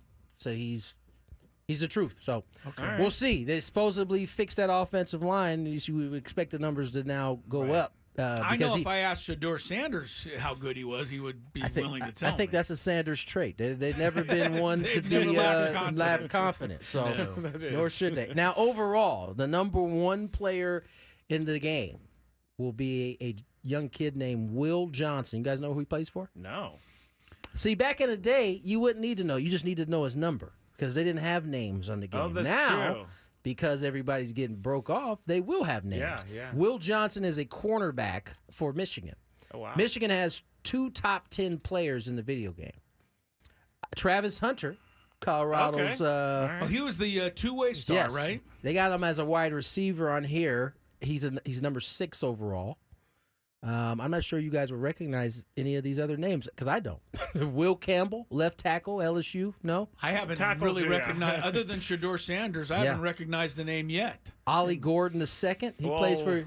Oh yeah. He well, just he's the you know the who he subject is now. of our Big Five. Yeah, or we'll talk topic. a little bit about Ollie in a second. Yes. James Pierce Jr. No, Tennessee, No. right in. Can't help you. Caleb Downs. No. No, number 5 player overall. Free safety, the Ohio State. The Ohio State. Malachi Starks. No. I know this These one. are guys that'll probably be top end of the draft when it's all said and done. That is true. Is it good that we don't know anything about college football anymore? I don't think so. Maybe it doesn't matter because we still are going to tune in. Right, we'll watch, but there was a time where I felt like I would have known a lot of these names, and I don't know. It's because I'm getting older and I'm further removed from it. No, I think it's because players are moving around right so and much. left, Yeah, and there's that's no way to probably keep right. track of it. unless you are really, a college football, fan. You got to be big time into it. Quinn Ewers. Yeah, Ewers. I know him. Texas? Quarterback. Texas. Yeah. Oh, there we He's go. 27th or Somebody I've heard 92. Jalen Milroe. Oh, Alabama. What was quarterback. his Lank? Lank? Lank stands for something. Yeah, letting all the naysayers know. Yes, That's what yes, it Reese stands Davis for. thought it was something else. No, Reese Oh, Davis. Pat McAfee thought. Yeah. But that's your little rundown for Do they college have football. Arch Manning? They don't have his ranking. Now, he just got involved. Remember, he originally declined That's to be right. a part of the game. That's right. But I think in like the last couple of days, he's changed his mind on that, and he will be a part of I the wonder game. what happened. They probably paid him. They probably. Now, what paid about the him. coaching carousel in college It football? says 87 overall for him. Who are the new coaches? The Alabama's got the Washington guy. Washington's got the Arizona guy. I think so. I think so. Yeah. Arizona got This is where it gets difficult, right Mesa here. College. I don't know who Arizona got. We got a bunch of new conferences this year. that the are gonna- conference. You know what? And I feel I'm a great sports fan. I have no idea. I could not tell you the ACC, Big 12. Because half of the Pac-12 layout. went one way and the rest went another way. So weird. It's going to take so long to get used to figuring all of that out, and almost as long as it's going to take Stanford and Cal to travel back and forth to the ACC all year. I just feel for those kids. I really do. It is. So somebody can make millions of dollars off them, they got to sit on a plane for, 12 hours a week. The Arizona coach is now the old San Jose State head coach, Brent Brennan. Of course. Okay, very good. Yeah, Of we knew course. that. Yeah. Of course. We know that the new San Diego State coach is the former Colorado offensive coordinator. coordinator. Sean Yes. Lewis. Good luck, Sean. Yes. All right, that's what else we got? That's all I had for the NCAA I think stuff. we're okay with that. All right, let's get to break. When we come back, Fair or foul, which we are going to be talking about Shador Sanders and yes, his Rolls you know, Royce. And other Scraby- things. Scraby's got to get a Shador Sanders Rain fair tough, foul in there yes. for sure. More Gwynn and Chris on the other side. Annie and Elston.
Got a question for you. Do you love Mediterranean food? Like we do, try Spiro's. They've got the best Mediterranean cuisine. Authentic in Coronado or La Jolla. Also at Petco Park. If you're going to the Padre games this weekend, grab a little Spiro's. Dining or takeout options. Visit spiroscuisine.com. Chris Ello, Tony Gwynn Jr., Matt Scraby together in the Odyssey Palace studios today. Tony just ran out for a second. He'll be back because we're doing a fair or foul segment here in just a few minutes. That is the segment where Scraby reads a bunch of controversial tweets. I've changed it slightly. Well, it used to just be Padre tweets. Yes. But we've opened it up a little bit. Yeah, I couldn't keep going with it wasn't sustainable to do Padres only tweets. Well, because all the tweets about the Padres right now are foul. They've lost 4 in a row, and everybody's really, really mad. And yeah. Thinks the team's never going to win another game, and, on and on it goes. So it's not necessarily tweets anymore, but it's more of statements, and it can be a tweet for sure. Like, right. There's a couple that are tweets in this one, but they're just different statements. And we'll decide whether they're fair or foul. So that's coming up in just a few seconds. Dodgers going to get swept in Philadelphia? Not yet, but it's top of the second inning. Trey Turner's already hit a home run for the Phillies. They lead 1-0 over the LAD in the top of the second inning. Earlier today, if you're just tuning in, Padres idle, but Paul Skeens did it again. 7 no-hit innings, struck out 11. Pirates shut out the Brewers 1-0. Skeens, it's just funny because it's not his fault, but I don't think anyone in San Diego is rooting for this guy to do well because we want Jackson Merrill to be the Rookie of the Year. There's something about a Pirate being popular that I don't like. Well, it's so weird to me. This guy is the popular guy right now. 6-0, 1.90 ERA.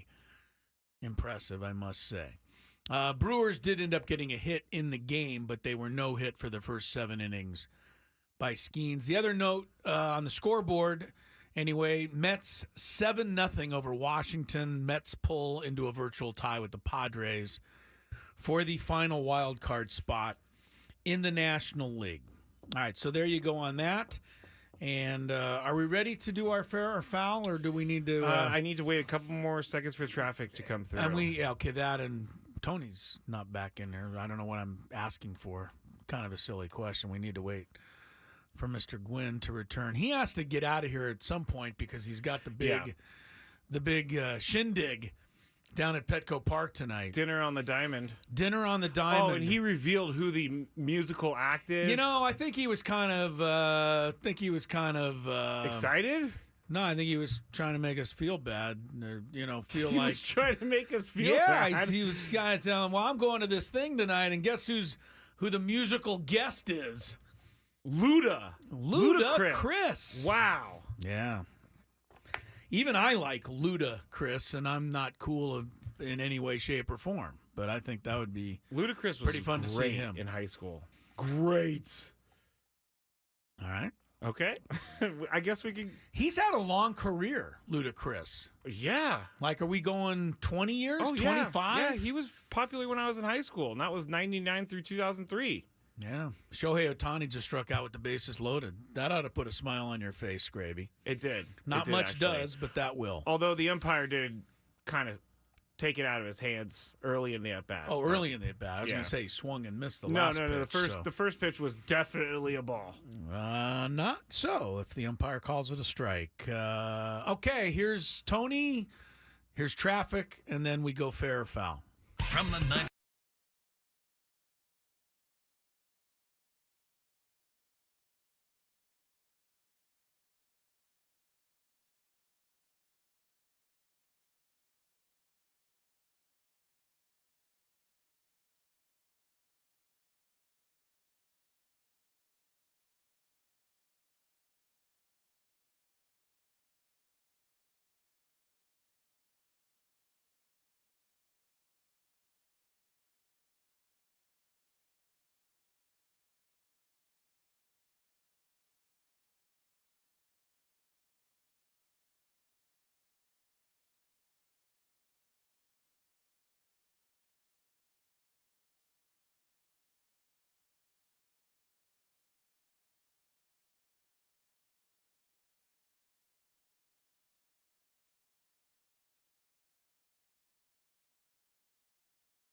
on third base, and that's why, he wanted to attack the fact that LeBron is saying that Bronny's worked through all these things, and he's done this his entire life. He's worked all the way to the top, and Jason Whitlock disagreed. So do you guys think this is fair or foul to call Bronny James a Make-A-Wish kid who was born on third base, Chris? Oh, absolutely. Not. Oh, wait, you're confusing me. No, I don't think it's fair. Or foul? It's foul. Okay. It's foul. I mean, I don't know. I grew up in, where there's a lot of silver spoons around. And in that neighborhood, a lot of people maybe get a head start. Maybe they have certain advantages that others don't have. But I think ultimately you've got to go out and, prove your worth. Did Bronny James get drafted because he's LeBron James' son? I think so. But we're going to find out. He's just getting an opportunity that just about everybody coming out of college and wants to play basketball is getting. And he can't help the fact that his dad's LeBron James. So I'm tired of everybody attacking him for something that he absolutely cannot control. The spotlight on him is far greater than any other young player coming into the NBA. So if he can legit play, we'll find out. If he can't legit play, we'll find that out too. So no, I don't think it's fair to make a wish, kid. Yeah, it's pretty. Yeah, it's a little mean. That's pretty far. That's a lot mean, actually. It doesn't even. And it's even unfair to make a wish kids, the real I was ones about to that say, are out there. It doesn't Thank you. It doesn't even make sense, Yeah. quite frankly, because Make a Wish kid certainly isn't born on third base. So your whole premise doesn't. Yeah. His whole premise doesn't make sense. Listen, I guess the good part about this is they have to attack that because it's not as though Bronny is like this and comes off as this entitled kid that is, has bad character or any of that. Yeah. And so, this would be the case whether he was a first-round pick, second-round pick, a free agent.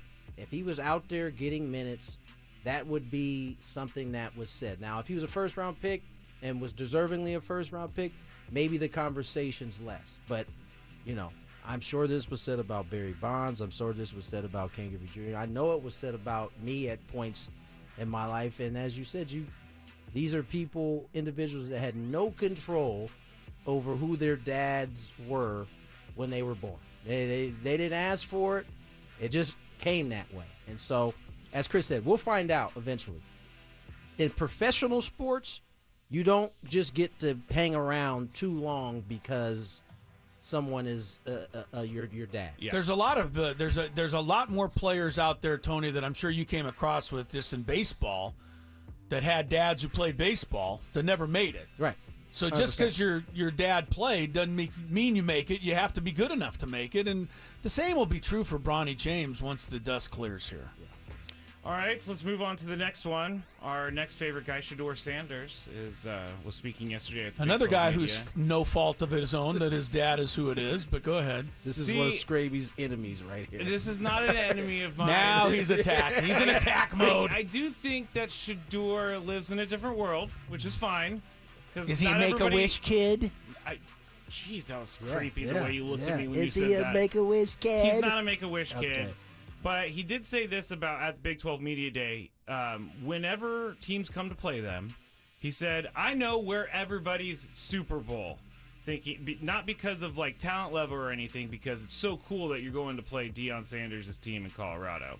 So, Tony, is it fair or foul that Shedeur Sanders says, I know where everybody's Super Bowl? It's fair. And it's not for the reasons that you just said, because I'm pretty sure he didn't say what you said.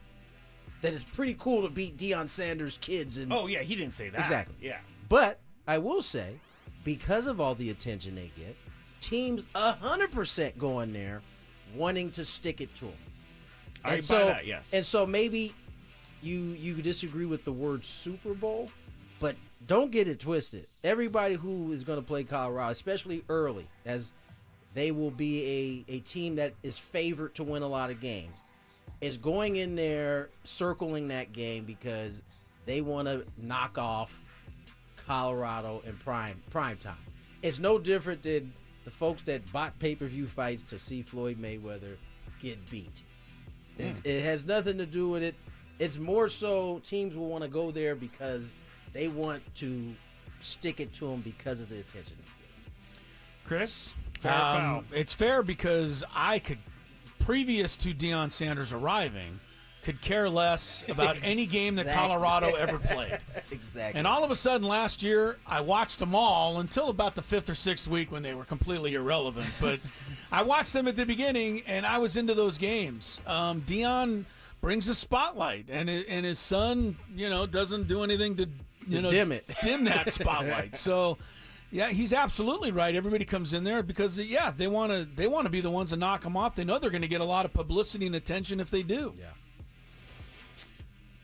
This is not a segment for me to agree or disagree with, so I'll move on to the next one. You had big problems with them saying it's Super Bowl. But I just think it's like Shador. Get over yourself. No one I know you cares. think that. No one cares.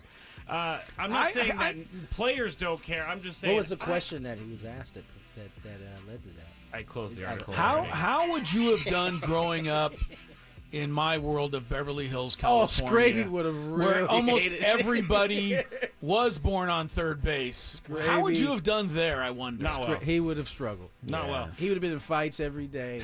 You know, when my high school had the... he went to La Costa, by the way. I know. Yeah, no kidding. You Trust me. had a spoon or two there. Trust me. I'm not saying that, they had a club that it was like the International Car Club, and you had to have a car that was over $50,000 to join really the club. boiled your And they would blood. always back into their spots in their stupid little cars. I could see him coming in with his backpack just hot about Why that does club. a 16-year-old need a $120,000 car? That is a good question. My parents would have never bought me a car that much. That's at crazy. that age. It's Every crazy. parent I grew up knowing bought their kids that, except mine. Chris is like, I remember his that jalopy. everybody had at the time this Schwinn 10-speed bicycle. They were the big deal at the time, and I mean every student had one, except I had the Walmart special, Schwinn? off color. This is at Beverly Hills High? Yes, at Beverly Hills High. I would not park my bike on this campus of the school. I would park 2 blocks away and walk in. That's how embarrassing it was in that world. I get it. I get it. I get that, too. I've driven a car before where I parked far away so that no one saw my car. There you go. And it wasn't even that bad of a car. I wanted to blend. Your Lamborghini was blending in? Never had a Lamborghini. My Isuzu Rodeo blended Ooh, in that's a nicely. sweet car right there. Nicely. I remember Isuzu Rodeos. Those are great. All right, next one and maybe last one, but Eric Mangini, the Mangenius, who was a head coach for the New York Jets for a little bit, he was on FS1 with Colin Cowherd, and he was talking about Aaron Rodgers. And he was talking about how Aaron Rodgers missed his mandatory minicamp last month to take a trip to Egypt. But here's what he said. What's disappointing about that situation is he was the one that talked about the importance of limiting distraction. He was the one that would talk about the importance of focusing on only football. And all the things that he preaches in the press conference, and then you get in this situation where he misses the mandatory minicamp. And I get that he has a voluntary part, and I think that's great, but it's not a secret what mandatory minicamp is. This year was actually a little bit earlier, and then you understand when vacation is, and if you have a trip that's planned, you can set up in a way that doesn't disturb the one thing you're required to do in the off-season. Chris, fair or foul on this comment? Hard for me to ever think that too much Eric Mangenius says is fair, but I'm going to go fair. I think it's fair. I don't think he was being overly critical. I think he was just bringing up the obvious point that, if you say that we don't want distractions, you not being at mini camps and you're Aaron Rodgers has to be a distraction. Maybe it's not, on you, but the other players have to deal with it. I don't know. I mean, Aaron Rodgers still hasn't really played a down more than 2 downs, for the New York Jets, right? Yeah, I mean, he literally got hurt in the first drive of the game. First drive of the first game last year. Yeah. So I'm going to say fair. I know he's taking a shot at Aaron Rodgers, and Aaron Rodgers is, forevermore going to be a great quarterback no matter what happens in New York. But I think, in a perfect world, he'd be there. Tony, fair or foul on Mangenius? I'm going to say fair. If I recall correctly, Aaron was on his bully pulpit, and I believe it felt like he was wagging his finger at, like, the front office and, some of the things that were being leaked out about Zach Wilson at the time. And he did say a lot of that. We needed to limit the distractions.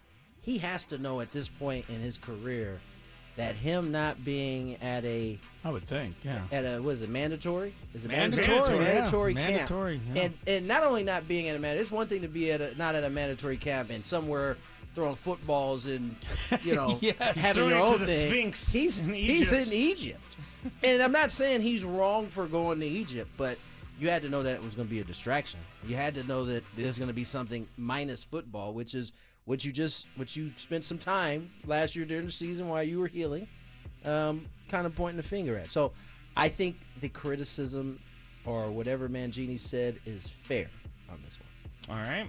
Final one, and it's a 49er one. Jerry Rice was asked about the whole Brandon Ayuk contract talks and all of that's going on with that, him deleting the team. Him deleting the team from his profile and all that. But Jerry Rice said, I think his main focus right now... Let me start that over. I think his main focus right now is just to play football. Play football and just let his ability speak for itself, and we'll see what happens after the season. That's in his control. That's what you want. So basically, the context of this is that Brandon Ayuk is on a one-year deal, basically, for $14 million. He wants a new contract. But Jerry Rice, who has plenty of money and plenty of playing career behind him, says that he just needs to play football this year. Tony, fair or foul? Fair. I mean, ultimately, he's going to get his money. It may not be with San Francisco. Somebody's going to give it to him. Yeah. And the better he goes out and plays this year, likely the more he's going to be able to get. So, if I were him, I would have already, at least in my mind, made it at least put it the thought in my mind that I'm not going to be a Niner moving forward. However, I'm going to go out and put up the best season I possibly can to strengthen my case for whoever then signs me. And in the end, that might end up helping the Niners on your way out, make you become a champion. So that's how I would look at it. Fair or foul, Chris?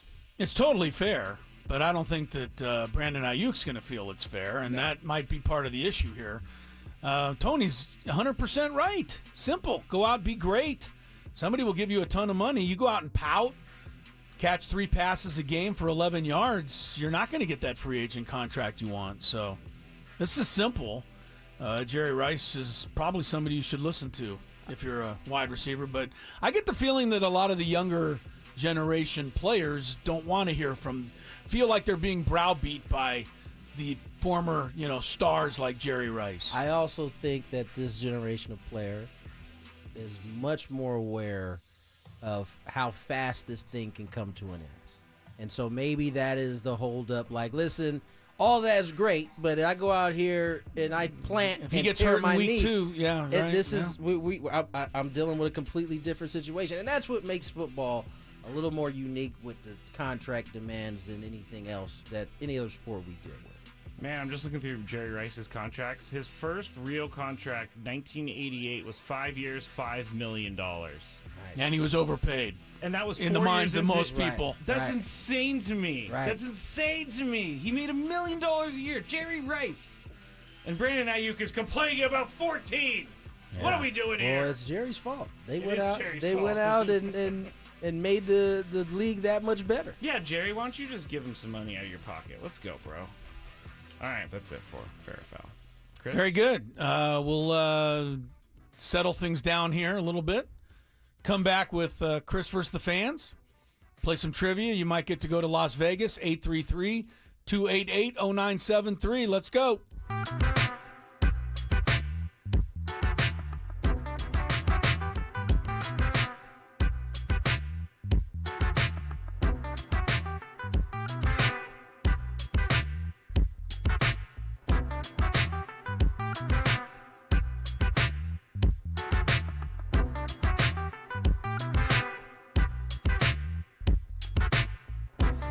Padres Braves tomorrow. No doubter, Jackson Merrill. Pre-game 5:40. First pitch 6:40. The Padres play here on San Diego's #1 sports station, 97.3 The Fan.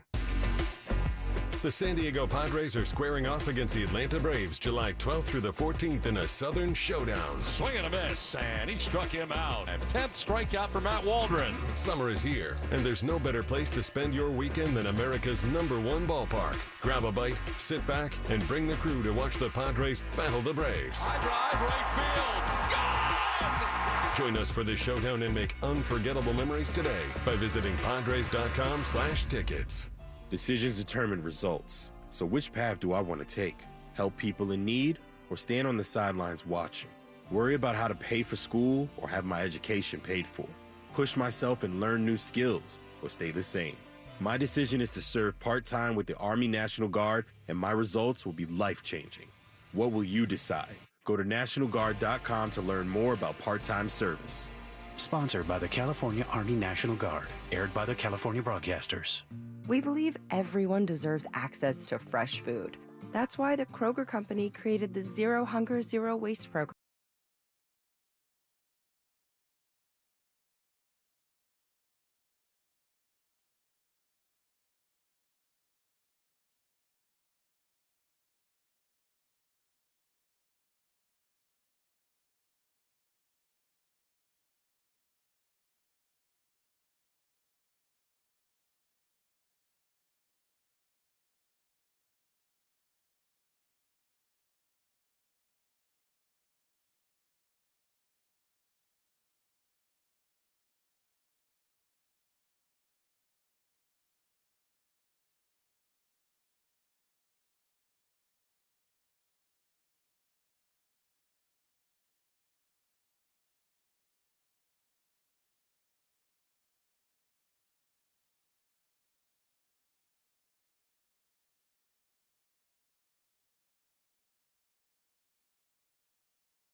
Hey, and welcome back. 4 o'clock hour. Hi, how are you? Chris Ello, Tony Gwynn Jr., Mr. Scraby, Gwynn and Chris on 97.3 The Fan. Tony, as mentioned earlier, he's got to get down to the big soiree going on tonight at Petco Park that none of us, that includes all of you listeners, are invited to. Only the biggest and brightest get to go to this thing. And they raise a whole bunch of money, and Ludacris is playing while they eat 5-star food on the diamond at Petco Park and dress up and have themselves quite an evening. Quite an evening. A soiree. I said soiree. Oh, you did? I did. I already used that word. Maybe that's why. Maybe that's why you used it? Yeah. Because you thought you'd heard it somewhere? Yeah, I think so. Yeah, so Tony's headed down there, but we did do the Big Five, and so you'll hear him on that. Coming up at the bottom of this hour. Right now, it is, there go the phone lines. They're ready to roll. Chris versus the Fans is coming up. Before we get to it, quick update. Wimbledon today. Scrape, I watch this stuff. I mean, it starts at 5 in the morning. I do, set the DVR. Are you kidding me? I like it. I love Wimbledon, and I watched the semifinals today. 2 really exciting matches. The first one was most exciting. This young lady, Jasmine Paolini from Italy. You've been talking about her. I have. She made the finals at the French Open. Well, now she's made the finals at Wimbledon. That is not something that happens very often because they're 2 totally different surfaces, right? One's clay court, one's grass court. And very few players are good on both courts. The last player to make the final in both of those 2 tournaments in the same year was Serena, and you have to go back 20 years for it. Actually, go back, 2006. So it's been a long time. Paolini trailed in her match against unseeded Dana Vekic of the Czech Republic, but Paolini came back, and the final set went to a tiebreak, and you have to win by 2. She won 10 points to 8. So it took 3 hours. Very exciting semifinal. Paolini into the final will take on Barbara Krejcikova for the title. Krejcikova, a former French Open winner herself, knocked out the 2022 Wimbledon champ Elena Rybakina in 3 sets. I'm just doing all of this to try and show off my ability to pronounce tennis names. I was just thinking, what we're going deep into this. Yes, we are. Krejcikova, Rybakina. Yeah, it was quite the lineup. So tomorrow's the men's semifinals, and we'll see the Joker in action and others. I have a quick thing for Manny. Jocelyn, one of our great listeners, just put this in the chat. At the Manny camp today, Manny Machado gave each kid, 480 kids, a big box of 2024 Topps cards, totally unexpected. Whoa! And all of these kids are really happy. Oh, wait. Say this again. Manny Machado at the Manny camp today. What, did he have just a one-day camp? I don't know. Or is Jocelyn, let us know. Yeah. But Manny gave each kid 480 wow. A big box of 2024 Topps cards. All right, first of all, a box of Topps cards in this day and age is going for a few hundo. I mean, it depends just on yeah. its own. Yeah. And how many was it? 480 480. Kids? So, that was a pricey gift.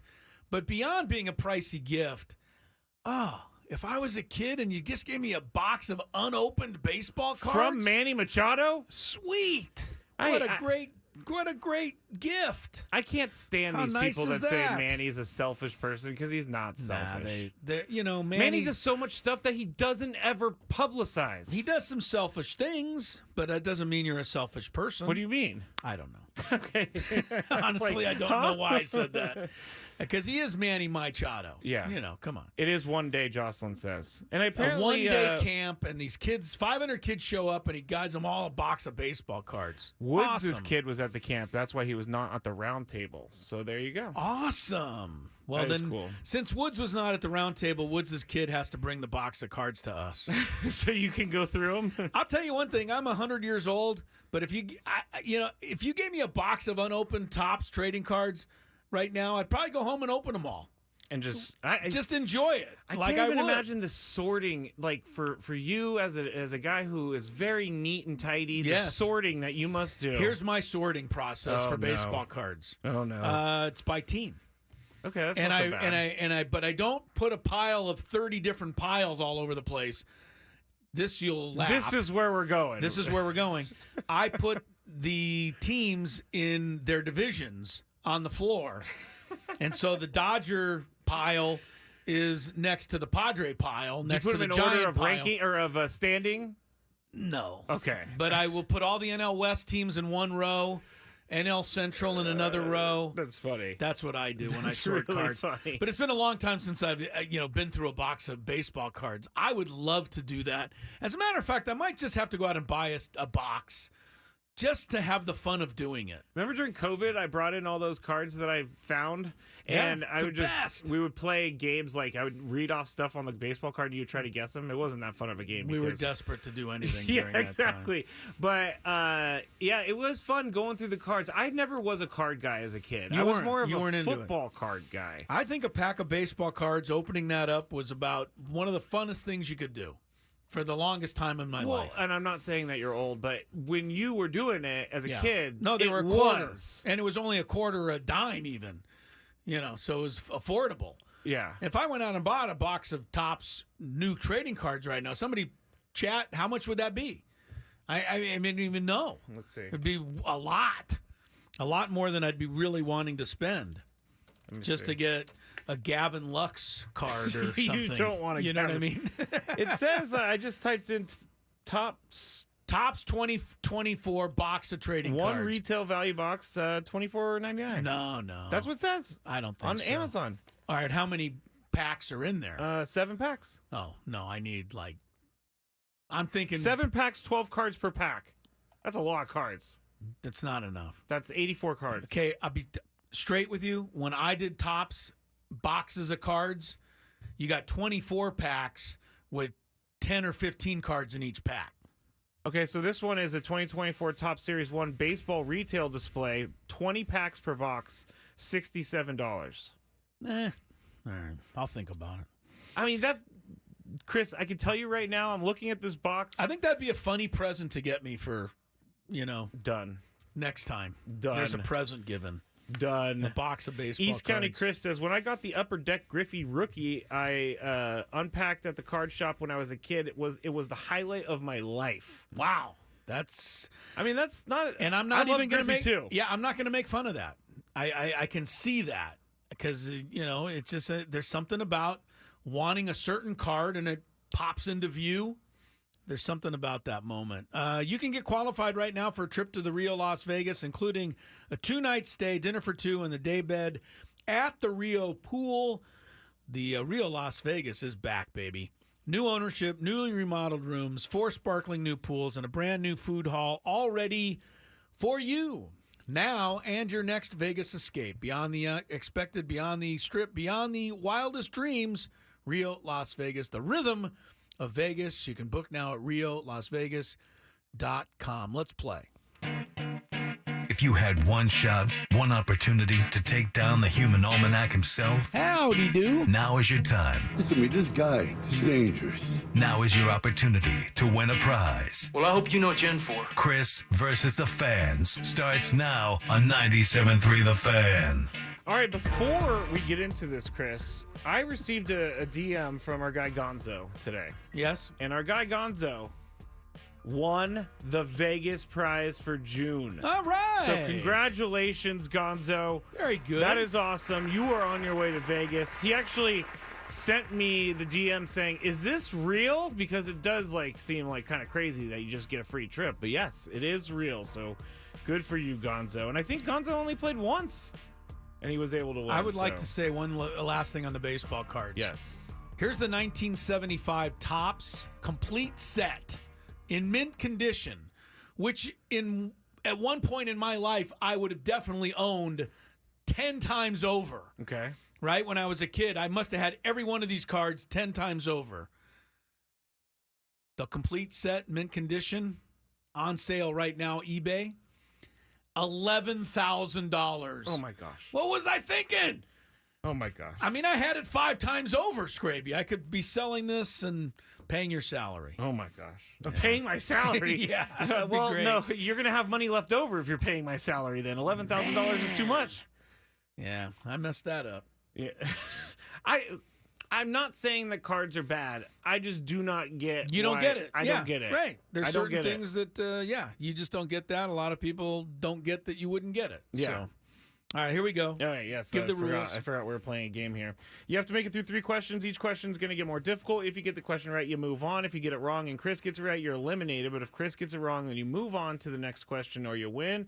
If you're a first-time player, let us know before you get into the first question, and you will get that question for free. So let's start with someone's name I don't know that we have ever seen before, but we'll see Let's here in see. a second. Scott, are you there? Hey, Scott. I am here. All right, Scott. Are you joining us for the first time? So, Oh. I'll tell you one thing. I have somebody sitting next to me, my son Curran. Oh, you remember him about a year ago? I do. He was the youngest winner ever. Yeah, I do okay. remember that. So it's we got Scott and Curran, right? Yeah, so we'll be a second-time player. Okay, perfect. All right, here we go, guys. Question Well, number... thanks for calling in, guys. Good luck. Which Nola brother pitches for the Phillies? No, not Austin. Aaron Nola. What did Curran say? He said Austin. Oh, he did? Atta boy, Curran. Scott was like, no! No! All right, let's go to the next question. Question number 2. Curran said Aaron Nola's pitching today. He is. He's pitching right now. He is, and top of the 4th, Phillies 2, Dodgers nothing. Nothing. Yeah. There we go. All right, question number 2. Which manager was ejected 161 times in his career, which is a major league record?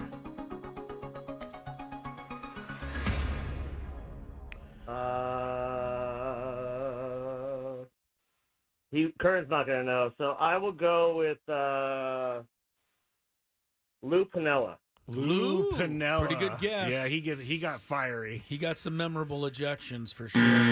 Stay there. I don't know that Chris knows this. I do know this You one. do? Okay. Yeah, I believe it's Bobby Cox as the record holder in that category. Yeah. Sorry about that, guys. Scott, but thanks for Thank you calling playing. in. Curran, you're now the youngest ever to lose in Chris versus the Fans. Poor Curran. Along with being the youngest ever to win. Hey, so if got there's a little any, of both. If there's any mom-son, mom-daughter, dad-son, dad-daughter groups that want to play, please give us a call because Absolutely. that's always very fun. That was fun. All right, let's go to our next contestant. We will go to Ron. Hello, Ron. How you doing? Hey, Ron. Pretty good. Are you ready to play, Ron? I am ready to play. Let's Okay, go. I thought he was going somewhere else. I think Ron has been on before, and I think you always stick an NBA question on him. And Is that true, Ron? Is that you, Ron? There's a couple of Rons. I'm a winner a couple of times. You have won a couple. Okay, All right. good. All right. Here we go. There we go. What team does closer Mason Miller play for? Fair question. I don't know. Okay. Well, that's I unfortunately would guess incorrect. Whoa, you buzzed him. He said he didn't know. You could have guessed a team. Do you want Do you to wanna guess guess a one team? team for the hell of it? Colorado. Colorado. Yeah, that is a nondescript team to be sure, but it is I knew Chris knows this the one. A's. But maybe not for long. They may Sorry, trade Ron. him. As a matter of fact, Jackson Merrill hit a game-winning home run off of him. He did. When they were here in San Diego. He sure did. But he is he's on the All-Star team, is he not? I think he is for Mason sure. Miller? I honestly don't know. Pretty sure he is. Yeah. All right. Let's go to our next contestant. We're going to go to Lucas. Hello, Lucas. Hey, Lucas. What's up, fellas? How you doing? Pretty good. We're very good. Good to have you with us. Here we go. Question number 1. Good luck to you. What NFL team is going to be featured on Hard Knocks this season?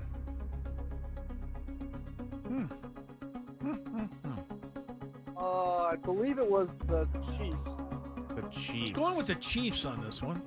Unfortunately, that is incorrect, and I know Chris knows. No, I don't. What? I thought it was the. I was going to say. This is not my answer. I would have said the Giants, but now the Giants are on this off-season Hard Knocks, and I'm trying to think whether they're going to stay with the Giants or if they chose another team. I just took it off of you. But yes, there is another team. There is another team? Yes. Okay, so it's not the Giants. No. Because the Giants are in the current edition. Yes. The in-season team this year is, I don't know. Yeah. I was going to say no. I don't want to guess when I know for a fact I'm wrong. But I guess I'm going to have to say the Texans. I don't know. Texans. Yeah, I don't know. Good for you, Lucas. You move on. Who is it? The Chicago Bears. The Bears. I did hear that. Darn it. Yeah, I remember Caleb Williams, all that stuff. Yeah, Bears. Right now it's the Giants, though, in the off-season edition. I need to watch a little bit of that. You'll like it. All right, here we go. Question number 2. I'm going to give you these players' names. You tell me what team they played for. Carlos Beltran, Lance Lynn, Lance Berkman. Carlos Beltran, Lance Lynn, Lance Berkman. What team did they play on together? Tough. The Yankees. Stay there. Cardinals, I think. Cardinals is correct. Sorry about that, Lucas. I wasn't positive about Beltran, but I knew Berkman snuck over to the Cardinals. Yeah, at the I never end. knew that Carlos Beltran played for the Cardinals. Yeah. Lance Lynn, I know, is a Cardinal. All right. By the way, there was a funny, what's that, the tweet guy that reads lips? What's his? Oh, John Boy. John Boy. He did a tweet on Lance Lynn pitching, and somebody for the Marlins beat out a bunt against him. Really? And then he struck out the side, and as he's walking off the mound, Lance Lynn is going, rah, rah, rah, rah, rah, rah, rah. And John Boy, tells you what he's saying. Lip sync or lip reads. Lip reads, and it's all bad language, but it's hilarious. Lance Lynn, let's just say, did not like the fact that Jazz Chisholm bunted against him. Oh, gosh. Yes, and he was like furious? Furious and swearing up a storm as he came off the mound. I do not get these guys who you can't bunt against them. Like, get over yourself. I agree with you. All right, one last one because we got a lot to fit in this hour. So here is our next contestant. Let's go to Matt. Hello, Matt. Hey, what's up, guys? Not too much. Here we go. Question number 1.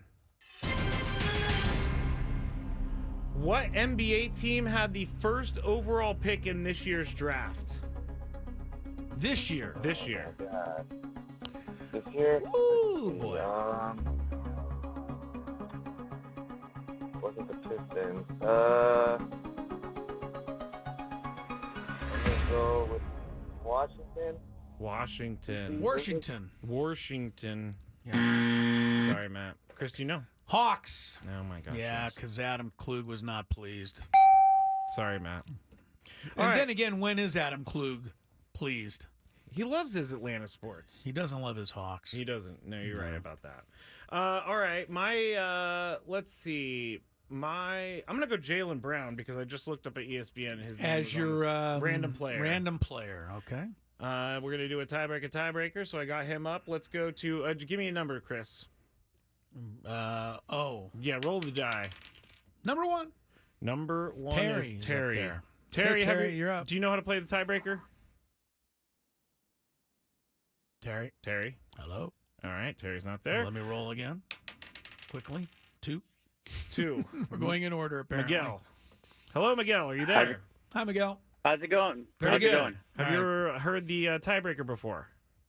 Yeah. Okay, let's perfect. play. He's good. I'm not going to try to explain it. So here we go. Chris, Jaylen Brown has been in the NBA for, why do you want to tell me? 1, 2, 3, 4, 5, 6, 7, 9 seasons. 9 seasons for Jaylen. 9 seasons. Okay. How many threes has he made in his career?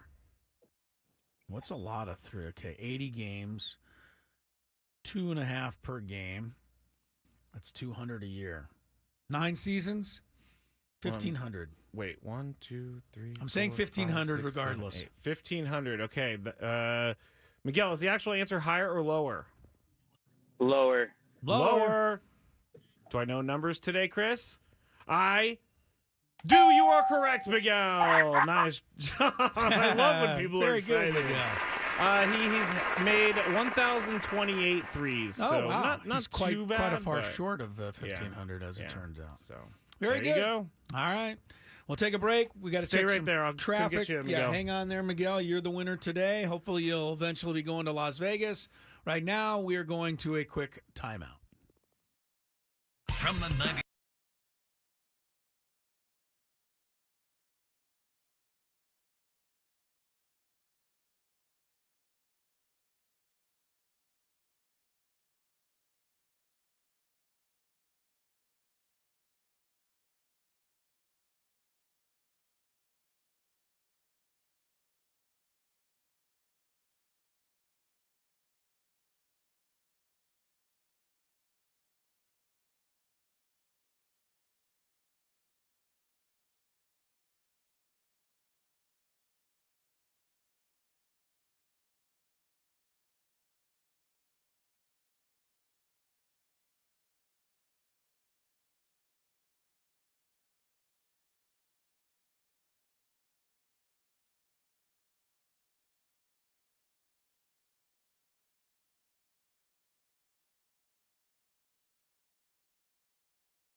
All right, 4:27 is the time. Crisello, Tony Gwynn Jr., Matt Scraby. Tony's down at the Petco Park. Big Padres soiree tonight. Padres are back in action tomorrow night against the Hotlanta Braves. Braves are actually playing a little bit better. They're the top wild card right now in the National League. The Cardinals are the number 2 wild card. The Padres, no longer the number 3 wild card. Yeah, they fell a percentage point behind the Metropolitans. Where is our guy Frank Marchese now? I mean, he gave up the season a month and a half ago on the Mets. Remember that? Oh, yeah. Totally gave up, and he's like the biggest Met fan. And he's like, oh, we can't win. We never do it. Right now, the Mets are ahead of the Padres by a percentage point. They beat the Nats today. 7-0. Update, Phillies 2, Dodgers 1. All solo home runs in this game. Trey Turner, Brandon Marsh for the Phillies. Gavin Lux just left the yard for the Dodgers. We got our Big Five. And then after that, don't forget the Padre Roundtable with all of us. That'll be between 5 and 6. It's a commercial-free hour of nothing but Padre talk. And then from 6 to 7, it's Matt Scraby and the Scraby Chronicles. Yes, sir. All I right. got an amazing daily gripe today. Can I get a hint? I'll I'll tell you in the break, but you're not going to. Okay, It's You're gonna tell me in something. the break. It's something that was very sad, and it's not actually sad, but it was sad. I'll tell you in the break. All right. Yeah. I can't go anywhere unless I hear. Okay. I can't return for the Big Five unless I know what the gripe's going to be. No. But you have to return for the Big Five. It's coming up next on Gwynn and Chris.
Yeah, I was feeling pretty good until I heard that Jim Rome thing there. Now my oblique is killing me. I wasn't listening. What did it say? Well, he's talking about a story that came out today. Amon-Ra St. Brown. Oh, yeah. The great Lions receiver. Okay. Played the second half of last season with his oblique muscle torn completely off the bone. Oh. Played the whole season, or, 3/4 of the season with that. Oh, my gosh. They said he's got an oblique injury. He goes out there every Sunday and plays. I'm not, you. Wait. You more than us. You make fun of athletes who are, in your mind, a little wimpy. Like Tyler Glass now is going to sit out the next 6.5 years because he's got a back tightness. But Amon-Ra St. Brown playing a whole season or most of it with a torn off the bone oblique muscle. That's pretty good. Makes the baseball players look real wimpy. Soft. Soft, I say. I mean, you sneeze and you feel your oblique and they're out for 8 weeks. Speaking soft, Zach Wheeler, the latest to miss a scheduled start. An Sunday obliquer? For the Phillies. No, his back hurts. He probably saw Tyler Glass now getting some time off with that excuse. Like, I decided on the same thing. I woke up, my back is just a little tight. I'm out for a month. Just a little tight. Take me out, coach. Take me out. Yeah, isn't that how the old song went? Take me out, coach. Yeah. I'm ready to sit on the bench. Famous song. All right, here we go. Traffic, and then today's Big Old Five. From the 97.3 The Fan Traffic Center, here's Kelly Danick. Traffic is sponsored by Valvoline Instant Drive-Thru Oil Change, your trusted instant drive-thru oil change. Let's southbound 5, a troubled ride this afternoon. Downtown area near the 163. 3 right lanes are blocked with a vehicle fire. Not done yet. Hit and run crash as you make your way toward the South Bay. This is right before 8th Street. Guess what? That one is blocking middle lanes. Also, crash clearing on eastbound 8 before Hotel Circle. Couple vehicles involved. They're in the center divide. Accident clearing on eastbound 52 at the southbound 805 connector. Looks like we still have this crash on the coastline southbound 5. This is near Mission Avenue. That's blocking the slow lane. Stop by any of the 30 San Diego Valvoline Instant Oil Change Centers. You don't have to get out of your car. It usually only takes 15 minutes or less. Plus, get a free courtesy check of your tires and battery. Visit SoCalOilChange.com for directions and discounts. SoCalOilChange.com. I'm Kelly Danick with Gwynn and Chris, San Diego's #1 sports station, 97.3 The Fan. It's that time of the show when we check on the latest in sports. Only the most important topics and questions are brought to light. Stop what you're doing and listen. These news stories will astound and amaze you. The one, the only. Oh my God, who the hell cares? The Big Five starts now on 97.3 The Fan. I gotta tell you, Chris, we said it a couple times today, but it is very nice when Tony is back in studio with us. It's the best. I enjoy being back here. Yeah, I miss the air guitar. I miss all of that. That is the fun part. I'm not trying to jump ahead here, but that is the fun part to there being no baseball is that we are in studio a little bit more. Not saying I want the season in because I'm enjoying this season. We hope we don't see you again until November. We don't want to see you in 4 games. I'm enjoying the season, Scraby. Okay. Listen to what he said. We're not going to see it till November. I'm expecting another long run. But we did try to make up for it yesterday by bringing our dogs in, and it just didn't. It was great. My dog slept the entire time. Your dog was fine. Chris's dog was barking the entire time. Yes. My dog is no longer going to be allowed. She got on the show a little bit. Oh, Lucky might be coming in on a daily basis now because he just sits in the corner. No, Lucky's fine. I would not have everything I know about Lucky would not have pointed me in the direction of he just slept here. Really? Oh yeah, I do tell you a lot. He tells about the whole mud. I mean, I know there's no mud in here, so maybe that's a good he's thing. an older gentleman now, and so he's a little bit more calm. Yes, he's much The comparison and calm between your dog and my dog is no comparison. That was very fun though. Getting him in it here. was fun having him in. All right. I was listening to Jesse and Scan last night in the drive home when they were calling the game between the Padres and the Mariners, and they were talking about White Sox closer, that was a hard thing to say, Michael Kopech, and his feat of closing out a game with an immaculate inning, which is, if you don't know, you get 9 pitches, 9 strikes, 3 outs, that's why it's immaculate.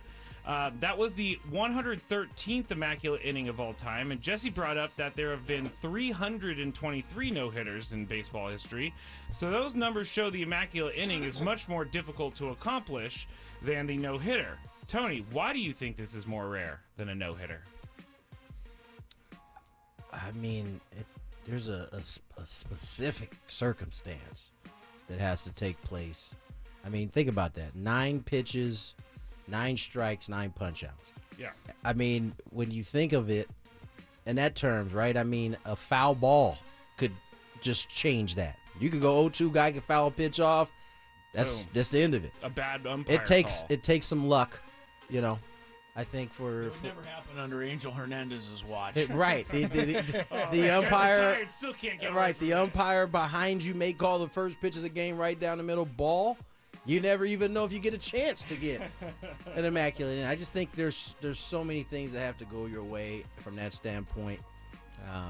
Whereas, you know, over the course of a 9-inning game, you can maneuver your way to no hits if you're really good. And even those take a little bit of luck. There's usually a few plays that are made in those occasions. So, yeah, I think it's just tough. And the way, you know, pitching is done now, I would say it's probably even tougher, right? Because the guys don't have the pinpoint control. So now you're dependent on the hitter chasing a little bit. Yeah, Chris? I don't really understand why there hasn't been more immaculate innings. I don't know if you heard that or not, but I did. Okay. Were you talking to me? Or? No, I don't know why I said your name Angel. and then played the Angel Hernandez thing. So I I'm did. a little Okay, disjointed that threw me off. Yeah, I don't really quite know. I would have expected there to have been more immaculate innings, but there isn't. You know, to me, the best, I mean, this is impressive that Kopech did this, etc. Especially impressive for him because he normally doesn't get too many guys out. I know that, you know, as a White Sox don't have a lot of chances to close games, but to me, the most impressive strikeout thing that I've seen this year is still easily Jeremy Estrada. I mean, getting 13 consecutive batters to strike out.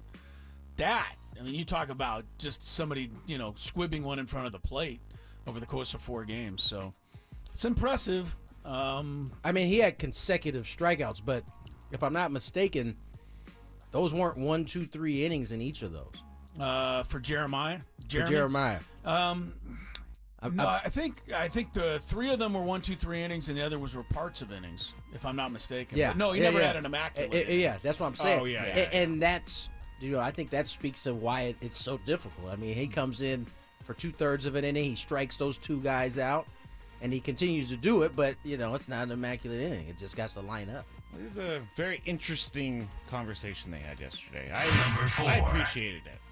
Chris, Mountain West Media How about Week. Jesse having the stat handy of how many no-hitters there had been? Are you kidding? I mean, let's not overlook the fact that he always has that stuff. I'm sitting in the car, and he's like, there's almost been double the immaculate innings, and I was like, I wonder if he knows the number. And then he said, there's been this many immaculate innings and this many no-hitters. I guarantee you that immaculate inning happened. He saw it, and then that was the next thought. Right. Huh. I wonder how many. You know what? This would be perfect for a certain point in the game, and then he goes to do the research, and he's got it all handy. You know, I've snuck into the booth a few times, and I will share this. I hope I'm not talking out of school. I don't think I am. Jesse, I believe, correct me if I'm wrong, Tony, has 3 or maybe even 4 computer monitors open at one time during the game. So it's unbelievable to me how much, and then he has his written notes in front of him and his scorecard. So he's only got two arms, but he's able to operate this stuff all at the same time. He has his computer. He's got his little iPad. But in that computer, in that laptop that he has on his left, he's got about 3 different windows open. Yeah. And in each one of the one of the windows is like just statistics and little tidbits on every guy that's on the other roster. Oh, he's prepared. It's not surprising that he sounds as good as he does. I used to make boards for a former host in town that was affiliated with the Chargers. His like color analyst boards, right. And it would take me 6 days to put this board together because of how much information is on there, and you may never even use any. You may of not. it. That's the thing. So, all right, back to number 4, Chris. Mountain West Media Day happened or is happening this week, and the Aztecs didn't really get much love. They are predicted to finish 8th, and for the first time in a long time, no Aztecs are on the all-conference team, the preseason all-conference team. Do you think this is accurate, Chris? Well, probably. Well, I hope it's not accurate. I hope the 8th place part is not accurate, and I'm pretty sure that by season's end, the Aztecs always have enough talent. They'll find somebody on their way to the all-conference team. But I do think it serves as a little bit of a reminder of, the season's less than 2 months away, of how much Sean Lewis work he still has, he has to do. This team has fallen from grace. I mean, they were, consistently, contending for a Mountain West championship with all kinds of all-conference players for, a decade or more, with Brady and then with Rocky Long, and then even when Brady came back. But all of a sudden, last year, it fell, and it fell hard. I think they went 2-6 in the conference. So just a reminder, if Sean Lewis gets them into contention this year, he's doing a hell of a job. Tony, do you think this is accurate from the preseason Mountain West? As Chris said, I hope not. I hope when it's all said and done, when the season ends, we got a few guys on that first team. That being said, this team is coming off one of their lowest years in quite some time. And so, and with so many, transfers coming in, I think it's fair not for them necessarily to have guys that are up on, first team, second team preseason picks. But I'm excited for this season. I don't, and for the first time in a long time, I don't know what to expect at all. And in some ways, that's kind of interesting, right? It's like a clean canvas for Coach Lewis to now, go out and build, draw, whatever he wants to. And so I'm excited. We'll see how it goes. But, yeah, I am enjoying the state of, I don't know. That's where we all are. I don't know. Yeah, that's interesting because that makes me extremely uncomfortable. Well, based on where we were. Yes, but you're a glass half empty guy. A glass? What's a glass? You know what he meant. It's a cousin of a glass. All right. Well, we'll see. After meeting those guys earlier in the week, did I really say glass? Yes, you did. Oh, you stopped yourself. But you did say glass. Yeah, but after meeting those kids, I'm pretty excited about this. Yeah, season. we had those kids in on Monday, and they were great. Fun talking about the Aztecs, and I know they're excited. So why shouldn't we be? Right.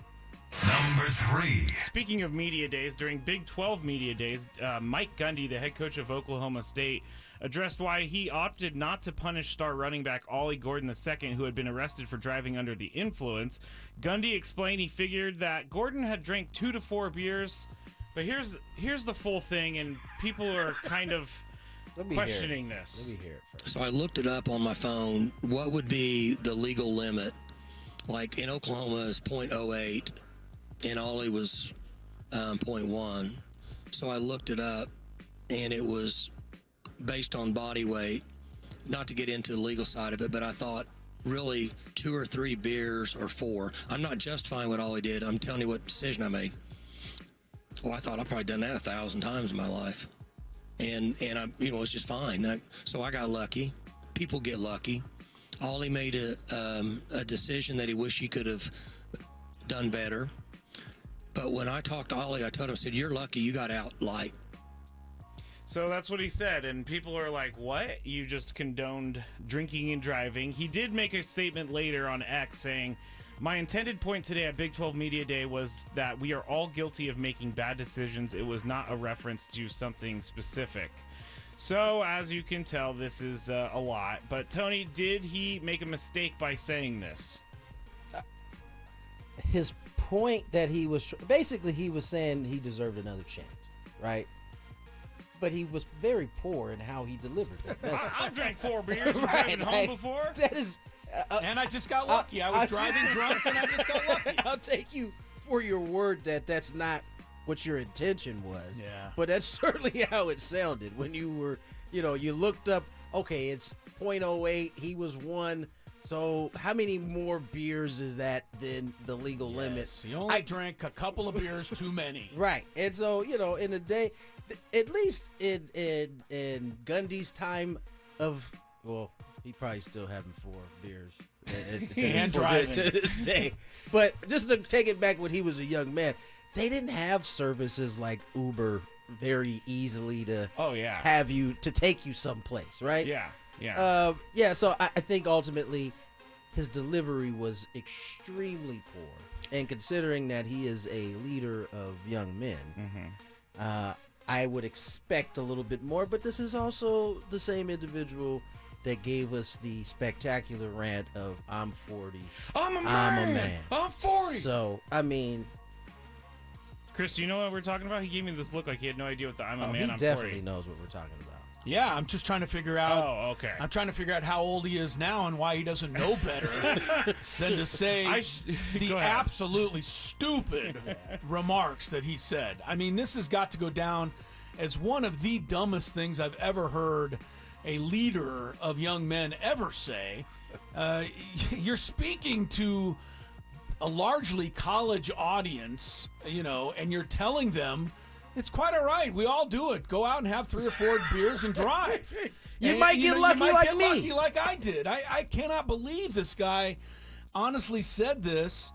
And furthermore, he brought this young man to the media day. He said it was kind of his punishment. He's not allowed to hide from I everyone. see. Sure. That's his punishment. Yeah. Why don't you come with me and enjoy the media day? Did he let him get up on the thing and get some questions? I honestly don't know. But this is boy, I got to be honest with you. There's got to be an AD somewhere who would think this is almost a fireable offense to say something this stupid. I'm being honest with you. I don't know where that AD is, but Mike Gundy's lucky that it's not his AD. You have to wonder, right? I mean, I don't think Mike Gundy has been in any. Oh, I said Van Gundy too. That's where I didn't give up on yours. The glass is half full, evidently. Mike Gundy, I don't know that he's done anything that has warranted him getting in trouble or anything, but clearly he's been there for a long time. Forever. A long time. Whatever AD is there is not disappointed in the work that he is putting out. So yeah. He should be disappointed in that, though. Ollie Gordon did speak to the media. I'm seeing some clips on there. He just from the specific point of he brought him there for punishment, I don't mind him bringing him and then putting him up there so he had to answer some questions and, hopefully did a better job than his head coach did in terms of answering those questions. I bet you he did. I bet you he did, too. I left this fact out until the end, but many are pointing to the fact that when you're 20 years old, your limit is .00000. It's not technically .00, but I didn't realize he wasn't 21. 21. I didn't realize he wasn't 21. Yeah. Thanks for leaving that out so that we couldn't comment on it. Yes. Number 3. I already hit that one. Number 2. All right, so here's a social media interaction between a Major League Baseball player and a fan, and then I'll ask you something after. But it comes from Corin Tom on X. At Tomfoolery, if you would like to go see this, but he tweeted, "Do you think even Whit Merrifield's family buys his jersey? He just can't seem to get it going in Philly." And he tagged Whit Merrifield in the tweet. He was trying to be a what. So Whit Merrifield replied. He said, "Obviously not. In fact, they all changed their last name by May 1st, hoping to get them to change it back by October. They did buy all 3 of my All-Star jerseys, though," which is a good comeback. Very good. And then Corin Tom comes back and said, "What I said was mean, but I'm really just hoping for more production at the plate.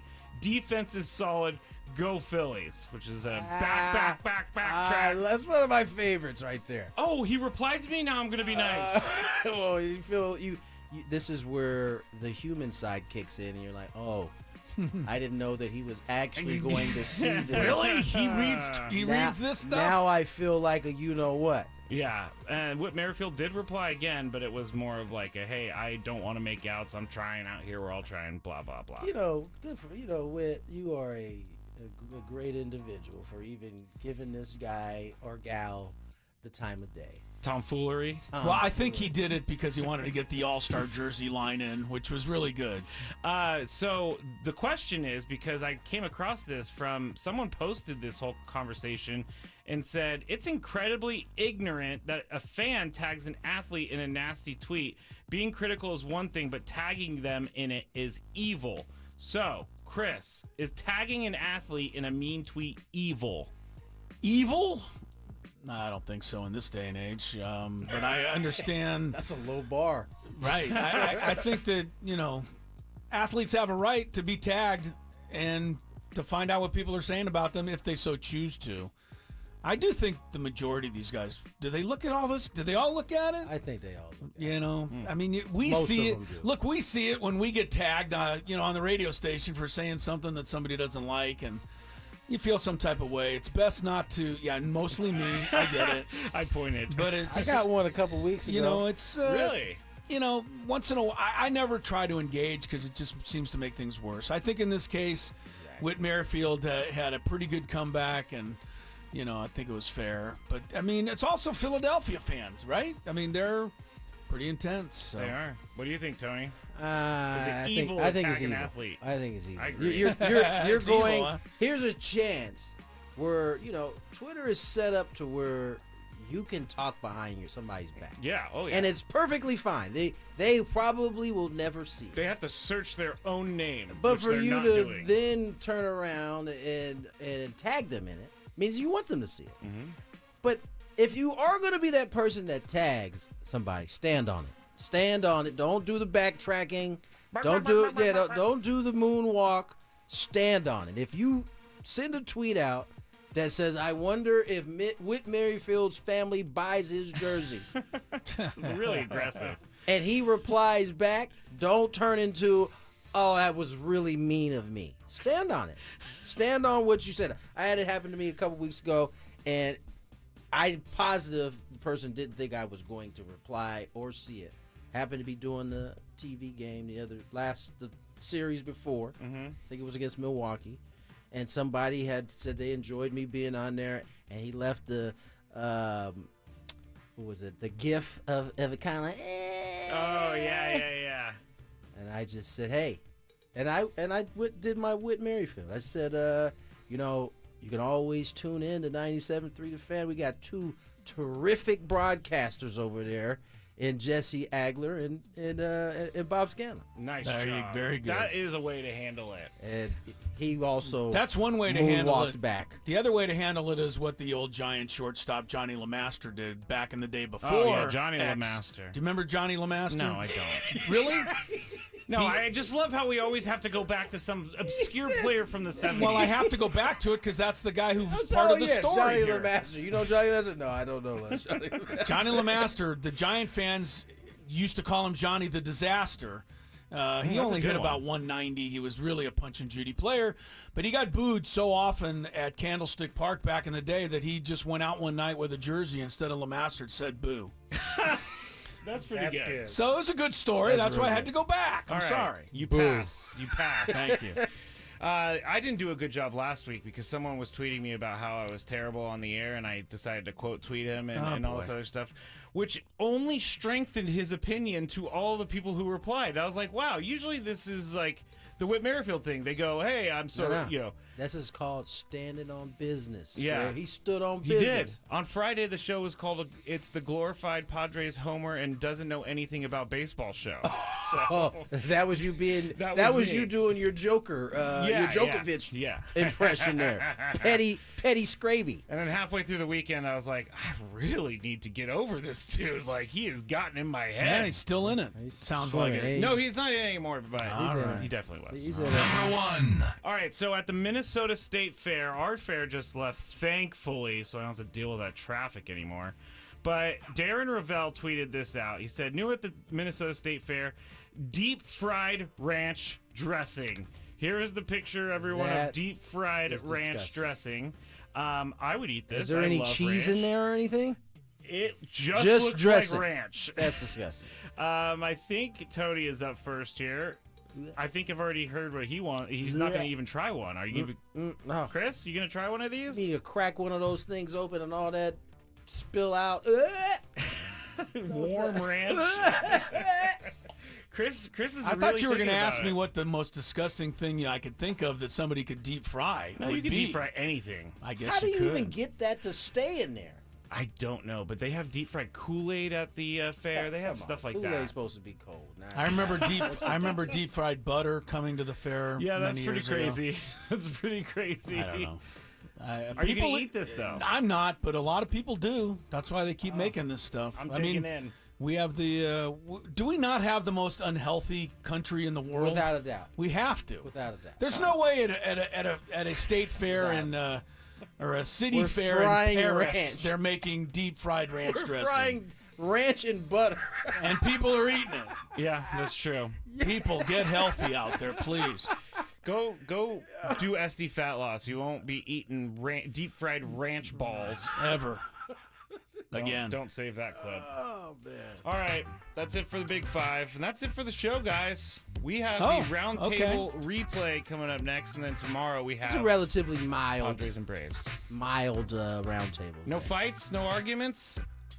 I purposely don't listen to the roundtable in the morning because I stay here for the full hour and I listen to you guys and I just steal what you guys say and then use it on this gravy show. So it's perfect. So how are you coming up with was it the host, the Homer host that doesn't know anything about Padres, Padres Homer and doesn't know anything about baseball show. Yeah, he's on after the round table. That guy. All right. We'll talk to you all tomorrow. Peace. The event, 5 decades in the making. Creedence Clearwater Revival.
Where the Padres are finalizing a blockbuster trade. Follow San Diego's #1 sports station on X at 97.3 The Fan ST.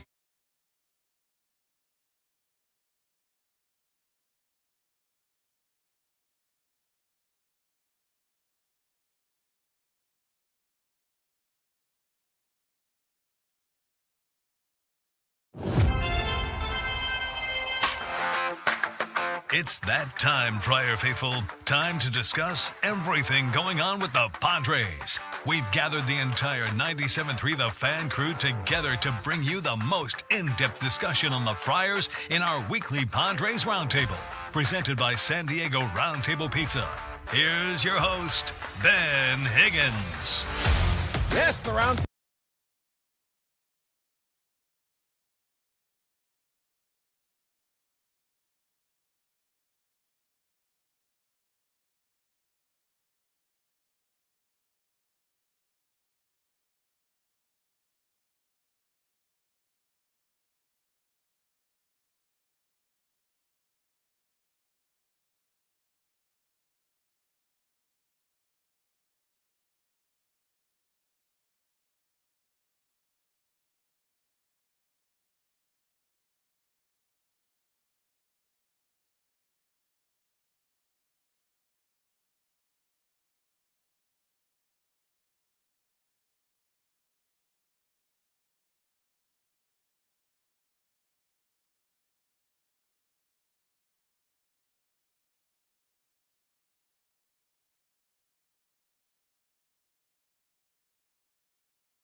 Table is back after taking last week off for the 4th of July. We are here to talk some San Diego Padres baseball over the next hour, and unfortunately for the Padres, they missed what would have been a pretty positive roundtable last Thursday with the team absolutely on fire. Would have been lots of positivity. Everything would have been really, really swell in Padres land, but instead they land on this Thursday and a 4-game losing streak. Let's introduce our cast this morning. Across from me, from the Annie and Elston program, we have Annie Heilbrunn. Hello, Ben. From the Gwynn and Chris program, welcome back to Tony Gwynn Jr., not traveling, back in town. It's good to see you. Good to see you as well, Ben. We've got Craig Elston here right up the middle. I'm supposed to be here. And right next to me, we have Chris Ello. Hello, Chris. Hey, Ben.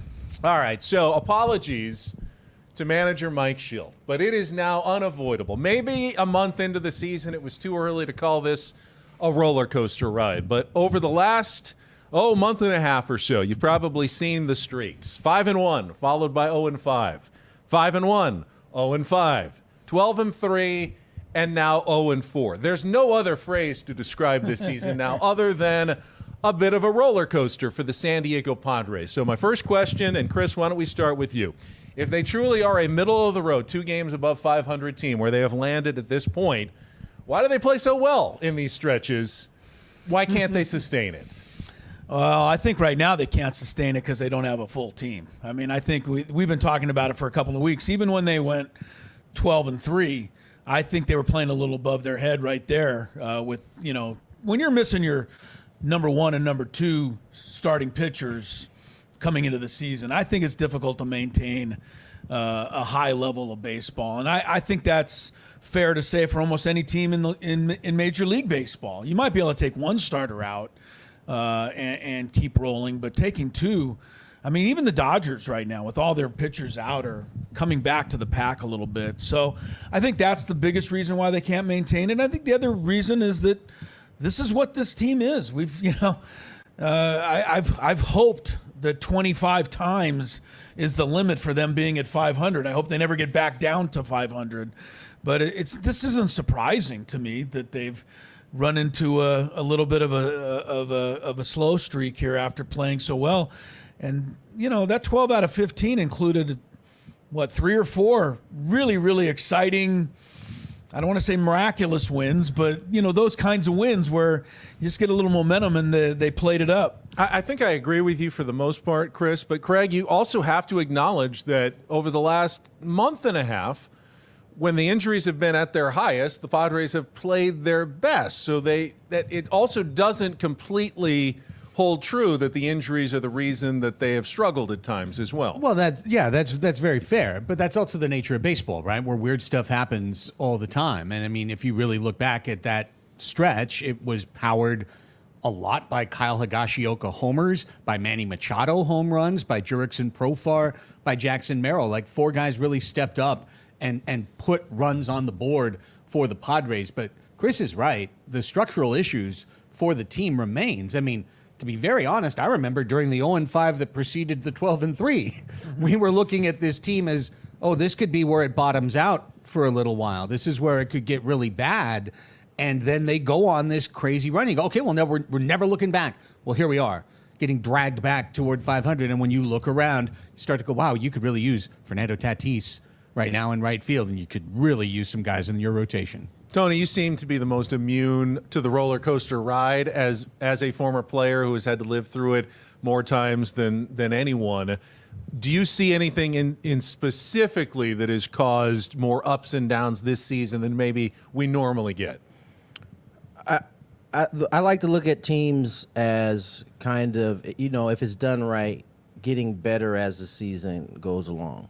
And I think for the most part, the Padres have done that. I think the injuries, this team has never really been whole for a long stretch of time at any point during the season. So it becomes harder to make the argument that, they're playing above their head or that, this is who they are, because we haven't seen this team completely healthy for a long stretch of time. And the fact that they are 2 games above 500 when you really haven't had Yu Darvish for most of the first half, really haven't had Joe for most of the first half. You had stretches in which you had your starting rotation go 3 1/3, 4 1/3, 3 1/3, that starts to tax the bullpen, in which, we've seen that kind of collapse a little bit here as of late.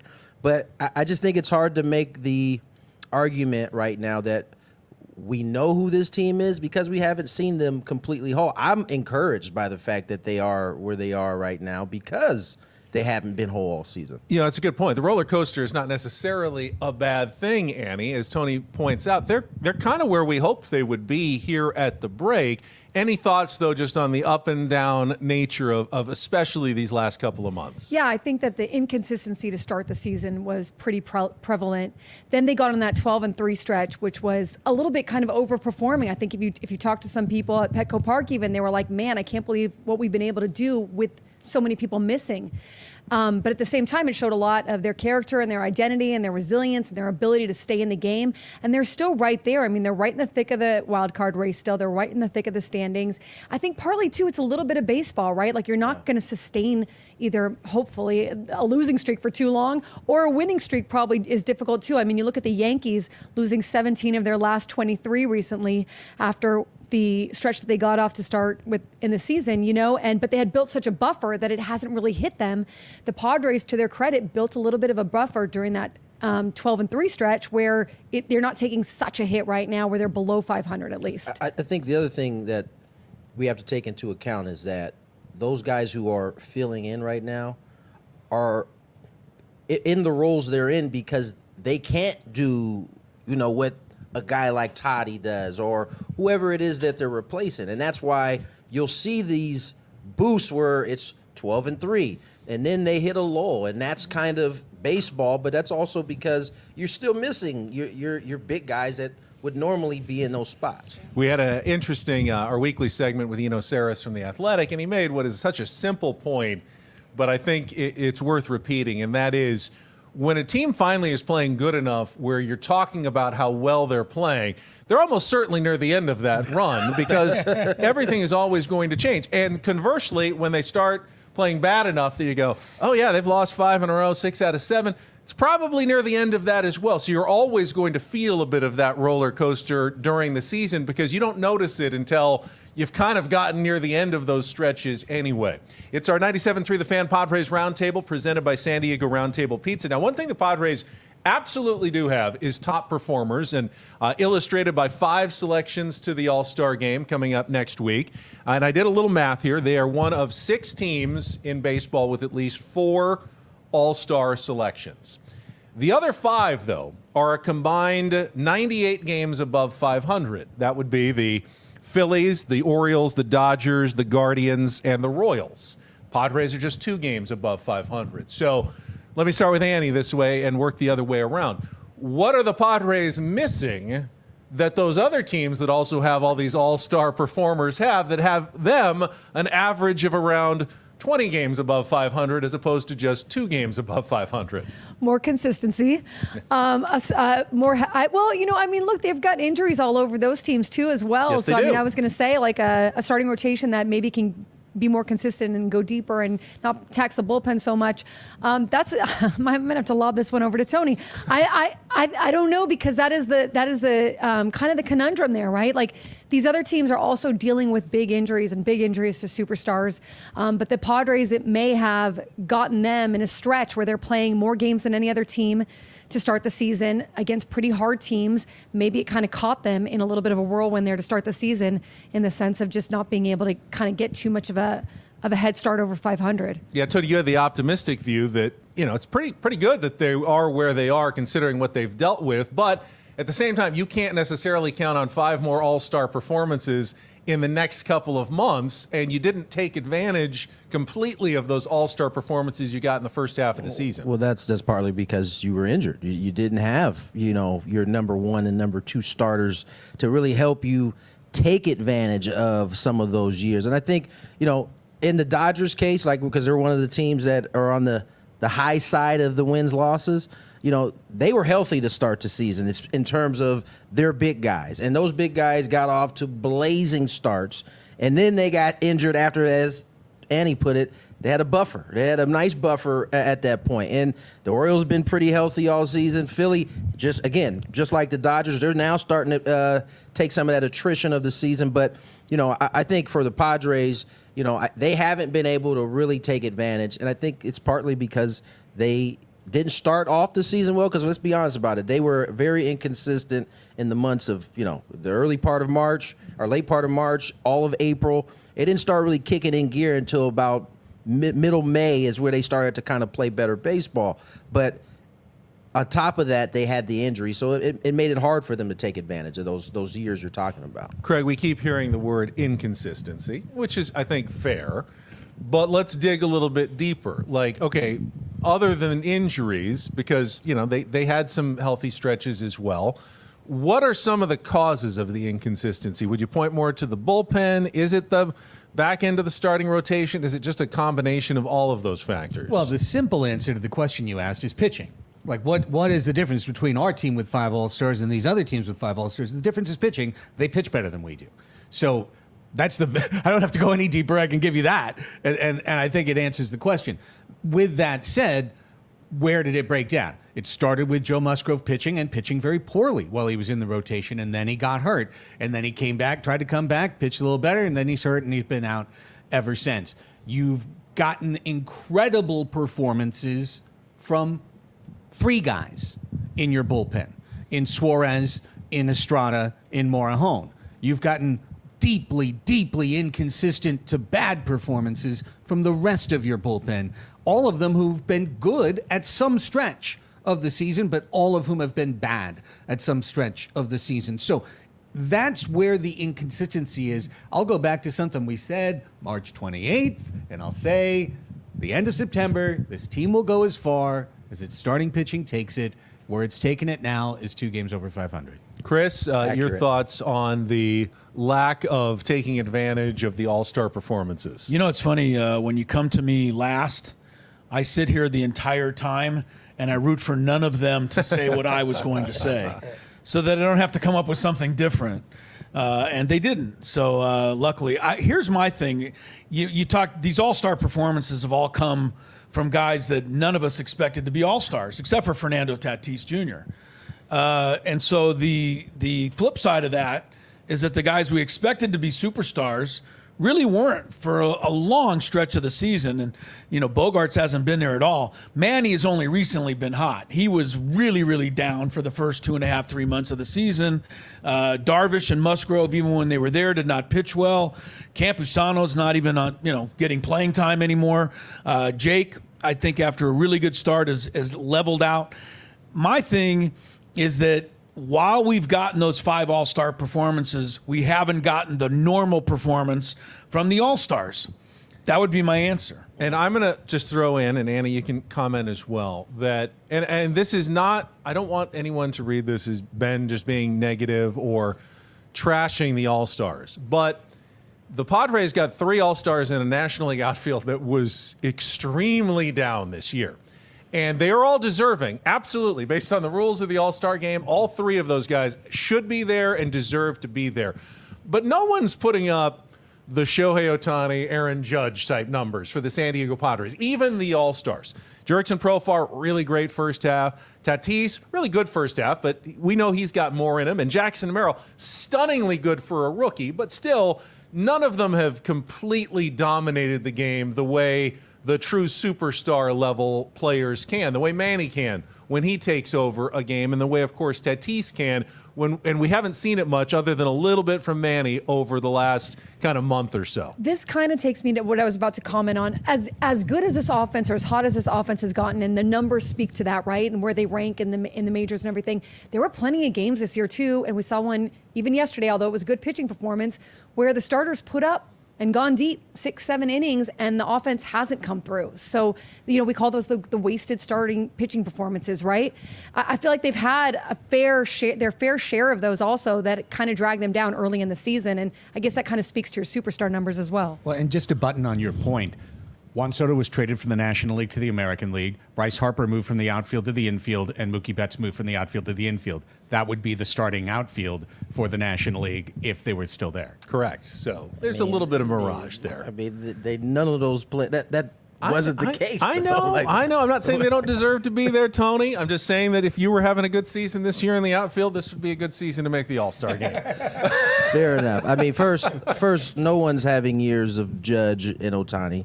They are at a whole nother stratosphere.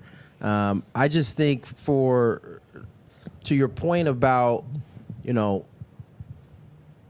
Padres having the All-Stars or whatnot, the best stretch the Padres have had this year was that 12-3 stretch, and Manny Machado was pretty much leading the way in terms of the offense. And so that has always been the case. When we've seen this offense at its best, it hasn't been in any other time than when Manny is doing what he's done in the last month. And so, the fact that seems like he's starting to get there more consistently. I mean, listen, the Seattle series is I put this to the side because that's one of the best rotations you're going to run into during any point in the series other than Philly, which we've already ran into. So, I think this offense is going to go as Manny goes, and it's always been that way. I've been saying that for years. I'm going to go a little off topic here because I almost want to put it up on a sign.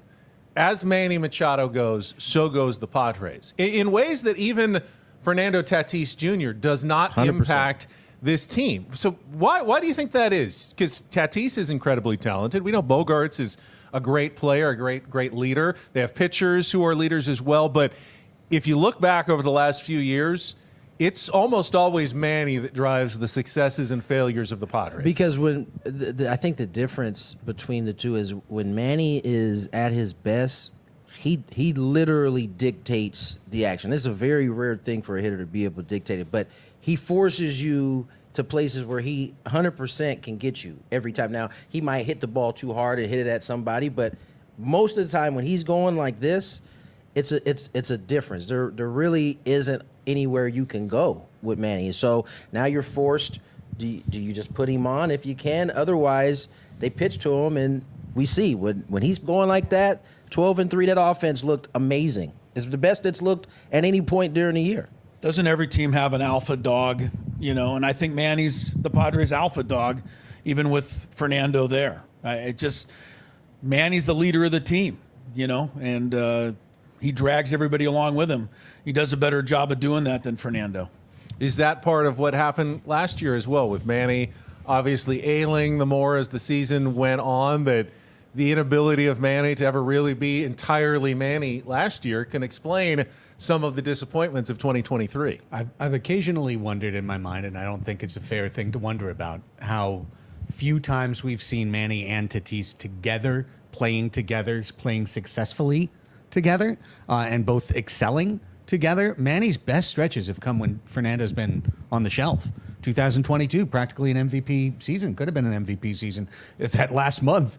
And I kind of feel it's like, well, you need me and I'm here, but that's probably completely unfair and just part of the random noise of baseball. I will say that I don't know that we paid enough attention to the fact that Manny returned in the first game of the season versus what we were told, which was May.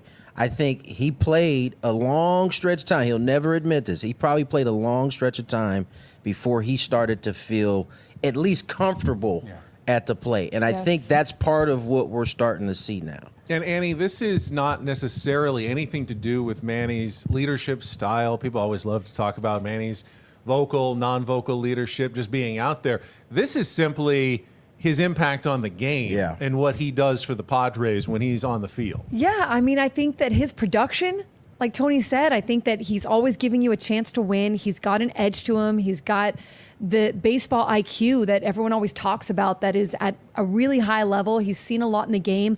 He plays it the right way. And I feel like when you're a team, you kind of do rally around those guys on your in your lineup or on your roster that sort of are the tone setters, and he's like that. Makes me glad, actually, that Manny Machado is part of this team. I know some people say it's a long contract. He's never going to be able to live up to it, but it makes me feel like I'm glad he's going to be on this team for a while because I know that when he's playing well, Padres will be playing well. He's one of those guys that when he's going, he can put a team, an offense on his shoulder and carry it for a long stretch of time. It's our 97.3 The Fan Padres Roundtable, presented commercial-free by San Diego Roundtable Pizza. And, of course, Likely Xander Bogaerts will make his return to the San Diego Padres this weekend, and it could potentially create a crunch in the infield. Mike Schultz already talked about it a little bit. Jay Cronenworth slides to first. Luis Arraez will probably be the designated hitter more often, but you still have to get Manny off his feet some days. And what about Donovan Solano? Is he just going to be a bench piece? Or, as I know Chris Ello has talked about on your guys' program, you have the trade deadline coming up, and you could use one of those excess infield pieces as a trade chip. And the one that is becoming a free agent at the end of this year is Ha-Seong Kim. So, Chris, I know you've talked about this before. Is there a scenario where you could still see, while the Padres want to compete for a playoff spot, Ha-Seong Kim could be traded before the deadline for some sort of piece that either helps them or acquires minor leaguers that they can flip in a trade to get a piece that they need somewhere else, like pitching? I think it's unlikely to happen. I think they're happy with Ha-Seong Kim anchoring the infield at shortstop. But I personally would look into it. I think Xander Bogaerts, though he never said it, would love to be back at shortstop trying to lead a team to the pennant. And it wouldn't bother me if they dangled Ha-Seong Kim to see if they could find a starting pitcher. I don't know that is enough to get somebody to part with a good, solid, middle-of-the-rotation guy. But I'm just not the biggest Ha-Seong Kim fan. His .219 batting average, his terrible base running drives me crazy. Infield, I think he's been great defensively, but not the slickest shortstop I've ever seen. I wouldn't have a problem, dangling him. And I also wouldn't have a problem at this point seeing if anybody's interested in Luis Campusano, because obviously the Padres aren't interested in him. He didn't even play yesterday when Higashioka got a day off. Tony, I mean, obviously, I think Chris has some thoughts here, but no team that wants Ha-Seong Kim is going to trade starting pitching right now because they're a contender and they're renting Ha-Seong Kim for 2 months. It would have to be something creative, a three-way deal where the Padres are getting something that they need. Do you see? I mean, AJ Preller is as creative as it gets. He is, which is you why can't count anything out. I was just about to say, you can't count anything out when it comes to AJ. Chris, you had some thoughts there, didn't you? I love his base running. You know that, Tony. I bring it up every time. I think the tough part for Kim is, his stock was probably at its highest at the end of last year. And so, what are you going to be able to get back for him? I don't know that it's going to be as big of an issue in terms of, when Bogey comes back. I think there's going to be some moving parts. I think they're gonna want to get Arraez in the middle of the infield. They're gonna want to get Manny off his feet. There's gonna be times where he can get somebody else to be the DH. But as you said, I think Arraez will probably hold that spot. If you can find a dance partner, because there's going to be a lot of people who are still, especially in the National League, there aren't very many teams out of it. Now, the American League seems like there are more pieces starting to come on the board because some of these teams are, basically saying we're punting. But it's going to be an interesting deadline because clearly the Padres have some needs. You got a glutton of infielders. How do you go about moving?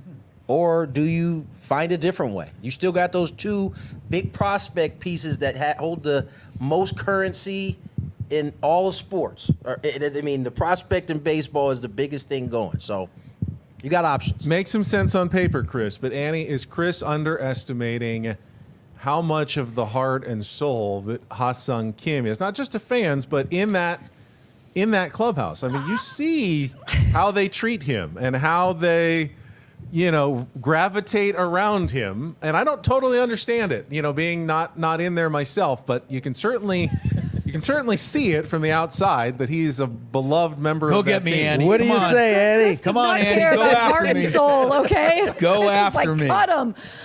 No, I absolutely think they love Ha-Seong Kim, and there's a bond there for sure among the players in Ha-Seong Kim. But Ha-Seong Kim's also a good player. I don't think that, for what you might get back for him at this point, And I feel like sometimes you do have more infielders right now, more production than you have space for, but those things tend to work themselves out sometimes. Yeah, that's true, too. Hate to say it, but sometimes there's an injury, sometimes there's guys that need rest.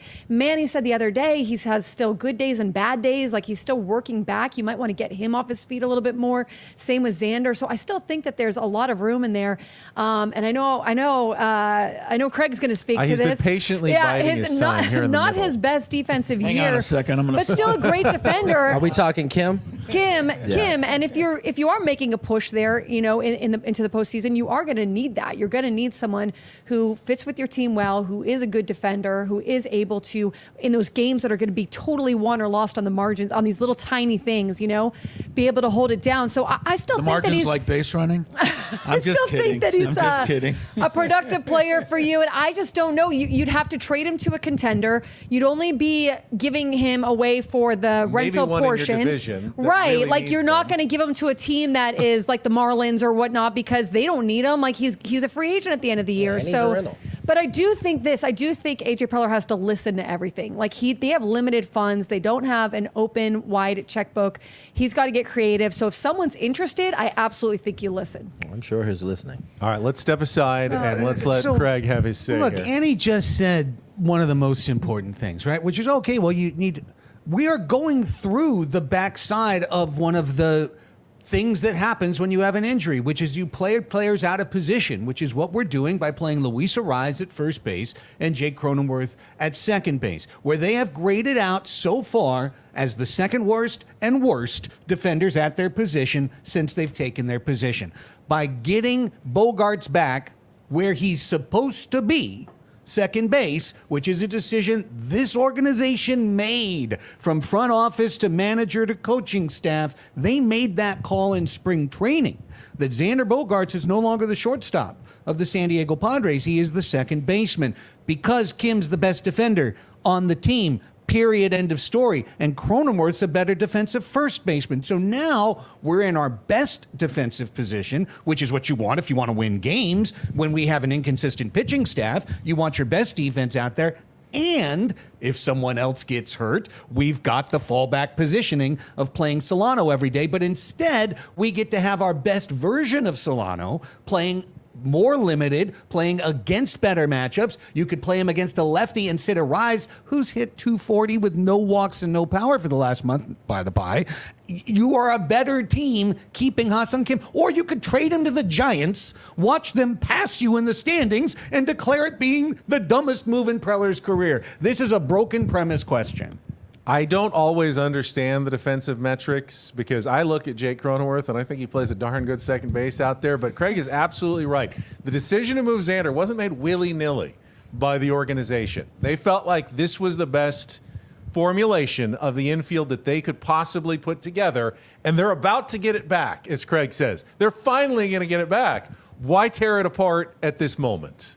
So basically, Craig is saying that it's going to be moving parts basically again, right? Okay. So you keep it as it is. Keep it as it is. I agree. And I am probably one of the less sentimental. Baseball is such a sentimental sport, and I try to keep some sentimentality out of it. But I can't help but think that you trade Ha-Seong Kim, and it just has a deflating balloon effect on the San Diego Padres just because of the chants of the fans and the clubhouse and everything that.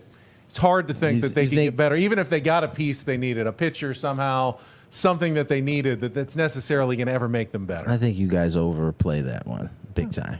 The chemistry, you mean? Like No, chemistry's a real thing, but that these guys can't get over it and do their job thereafter. No, they can totally get over it. I mean, and they're going to have to next year. But here's one other thing that's part of what I consider a broken premise, which is, well, you have to get something for him now because you're going to get nothing for him at the end of the year. No. That is not true. No. The Padres are very decidedly staying under the salary tax, right? They are very luxury tax, competitive balance, whatever you want to call it. Once they are there, established at the end of the year, they give Ha-Seong Kim a qualifying offer because he's an outgoing free agent. He declines it to go to the market, and they get a second first-round draft pick. Tony is right. His best trade value was in the offseason after last year. 100%. Yeah, because he hasn't been that great this year. Well, and I'm just saying. You would have had an open market. Craig, you're right. They're going to weaken their defense if they trade Ha-Seong Kim, but they may strengthen their pitching staff if they trade Ha-Seong Kim. To me, in order to get something, you've got to offer something. And I think Ha-Seong Kim is a potential extra piece that has value. I don't disagree that he has not had a good offensive year, and he hasn't played as well defensively this year as he did last year.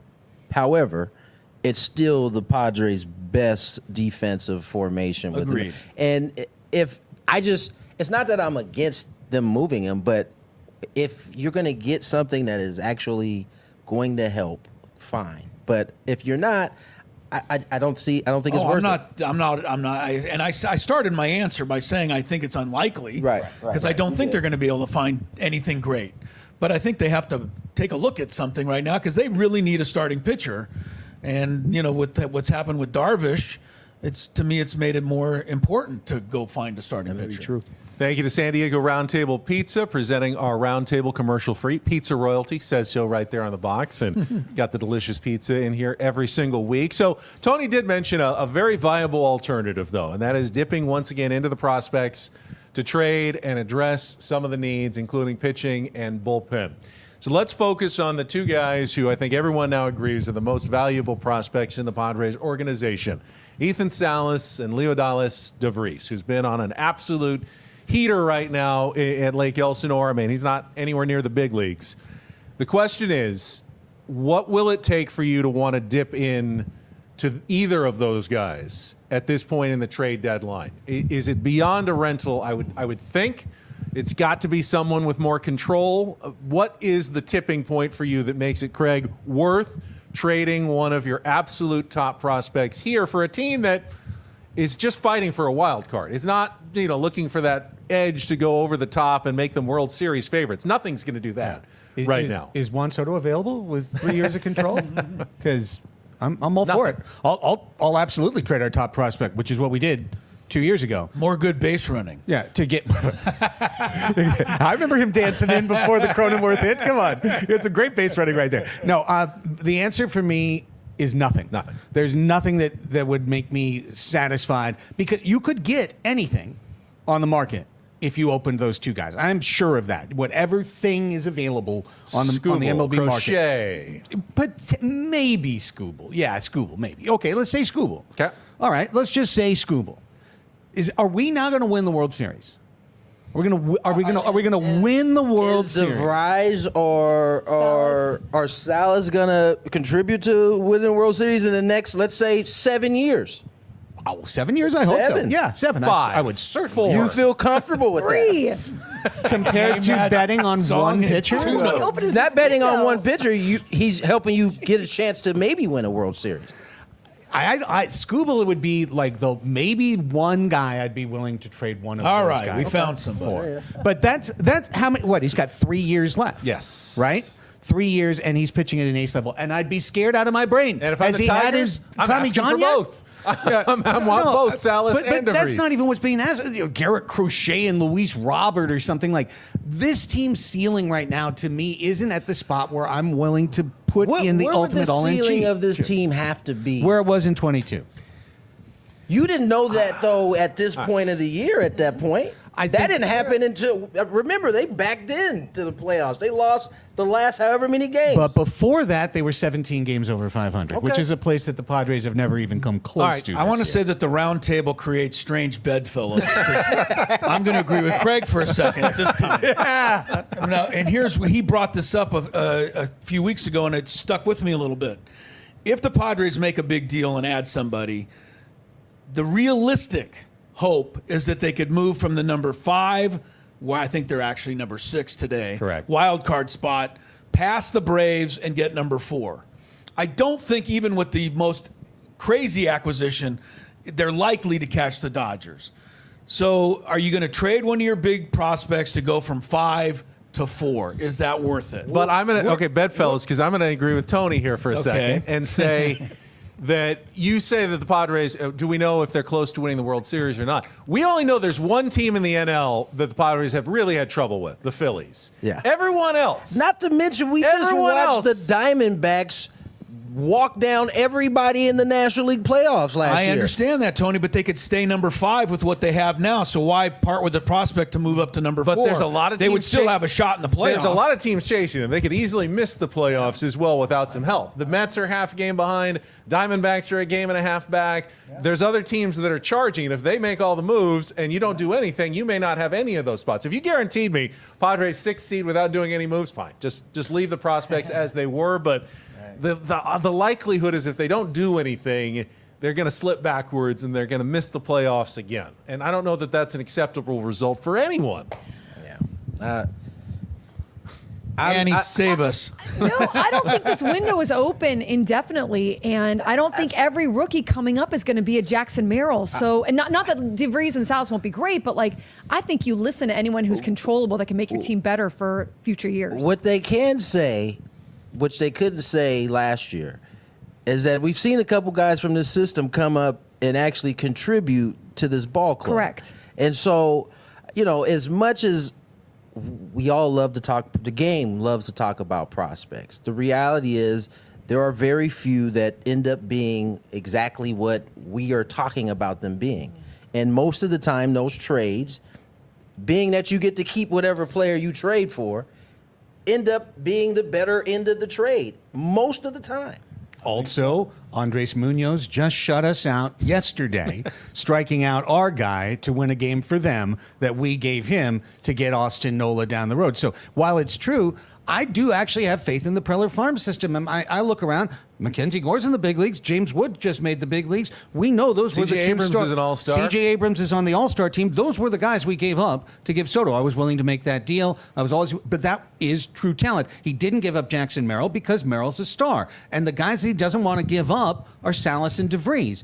I'm willing to bet that those guys could be stars for this team. All right, I think we need to move on just to calm the room for a second. It is time for our roundtable draft. And today's draft topic, remember the rules, it's been a while.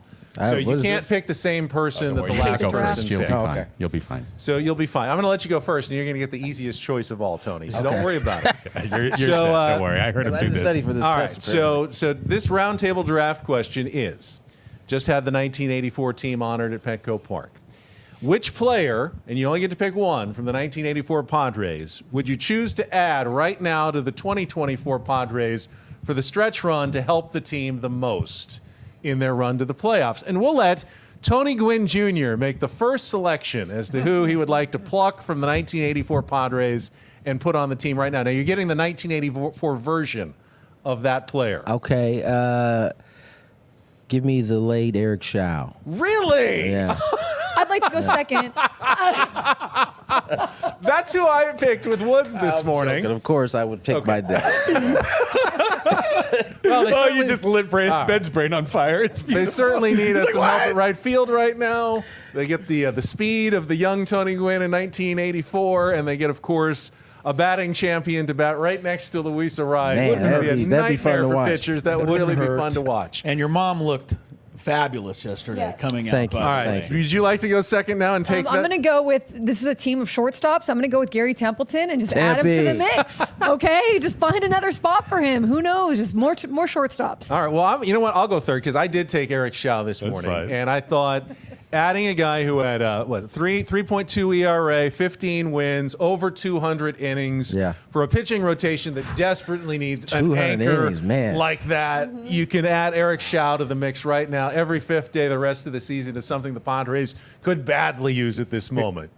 Can I go next, though? Go ahead. Because here's the last time. Yeah, well, too bad. He's going to steal mine. I know he is. No, I'm not. I'm Yes, not gonna. you are. I'm not gonna. I promise I'm not see. gonna. I promise I'm not gonna because I know. I think I know who you're gonna take. do too. I'm gonna leave him for you because I'm gonna let you know that I researched this rotation this morning. Mike Schultz going to be driven crazy by Eric Shaw's 80-plus walks that he delivered that year against only 100 strikeouts. Give me Eddie Lee Whitson, who only threw 12 fewer innings, but was way more of a dog out there. The metrics I like Eddie Lee Whitson better. Let's see, with the gold chain, no shirt on in Atlanta, looking to take on the fan. A mustache, Yes, Chris? he does. Can I just say about Eddie Lee Whitson? He walked out there yesterday, and I recall him as a chain-smoking right-hander who used to have a cigarette on the side in the dugout on nights he was pitching and come in between innings and smoke. But he looked as healthy as anybody walking out there yesterday, right? He looked great. So maybe he had something to it.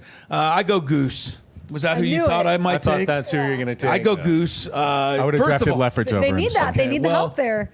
Sorry? They need that. They need the help. Sure they do. 7th, 8th inning. Multiple innings. And Goose would tell Suarez to stay there for the ninth. I got this. He wouldn't let him come in. But I think the Goose would be my I'd have to go and cover him. He'd call me a nerd all the time. It just would be. I'm drafted Lefferts for chemistry. He's willing to come in at any time. I think Goose is going to disrupt our bullpen chemistry. All right. 7th inning stretch. That's not all he would disrupt. That's why, what am I there? Have a little more fun here. So we'll go a little off baseball topic. So as you can tell, Stephen Woods is not here. He is heading on vacation. And on his vacation, he is going to see the same band 3 straight days in a row. Going to see him in San Diego, and then Orange County, and then Los Angeles tonight, tomorrow, and Saturday, because that's what Woods does. Who's he going to see? Yeah, the Afghan Wigs, one of his absolute favorites. Wow, okay. So today's 7th inning stretch question. What was your favorite concert you ever attended, and why? Wow. Chris, would you like to go first this time? I have a pretty short list because I didn't go to Not a very lot of many concerts? I'm not a big concert guy. My favorite concert, probably just because they were my favorite band, would be the Cars. But they didn't put on an unbelievable show. So I have to ding them for that. But the Cars were my favorite group, college, in that era. And I still love them today. But so I would just go with the Cars.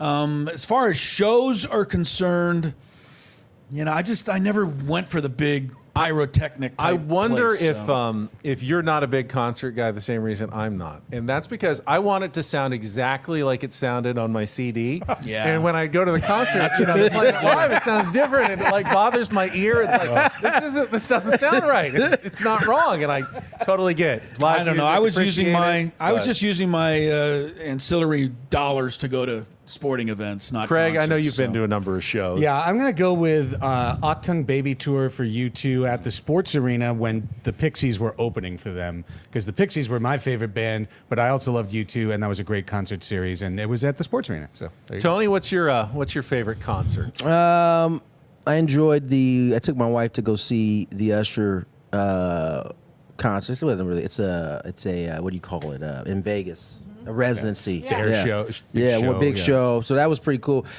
Seeing Elton John at Petco was pretty sweet. And I saw Elton John when I was in high school at the Universal Amphitheater. That's another 3 decades before you saw him. It's a whole different era of Elton. Yes, right. I saw Elton John with my sister. That's what I was going to say, at Chula Vista or something. Is that where I'm thinking of? And Chula Vista at the open air. Yeah. No, the Universal Amphitheater was obviously up in L.A. Universal Studios. Okay. This is back in before high school. I think. That's the one that I had. Did you sung a telegram before or after? I took a horse carriage to the concert. I just wanted to put it in your timeline. So as I've said many times before, I'm not a huge music guy, but I think my favorite concert ever was more of the experience. My wife and I went to see Jason Isbell in Charleston, South Carolina, and it was right as the pandemic was just starting to release, and we still had to.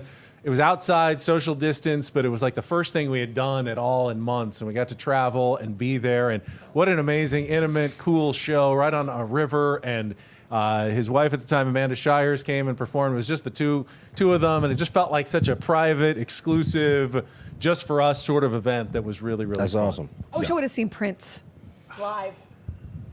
That would be amazing. That'd be a good one too, for sure. My side note. It's a real good one. Yeah. All right, we got about 15 minutes left. It's our San Diego Padres 97.3 The Fan Roundtable, presented by San Diego Roundtable Pizza. We were talking about the 1984 Padres, so I'll give you the controversial topic we discussed a little bit earlier.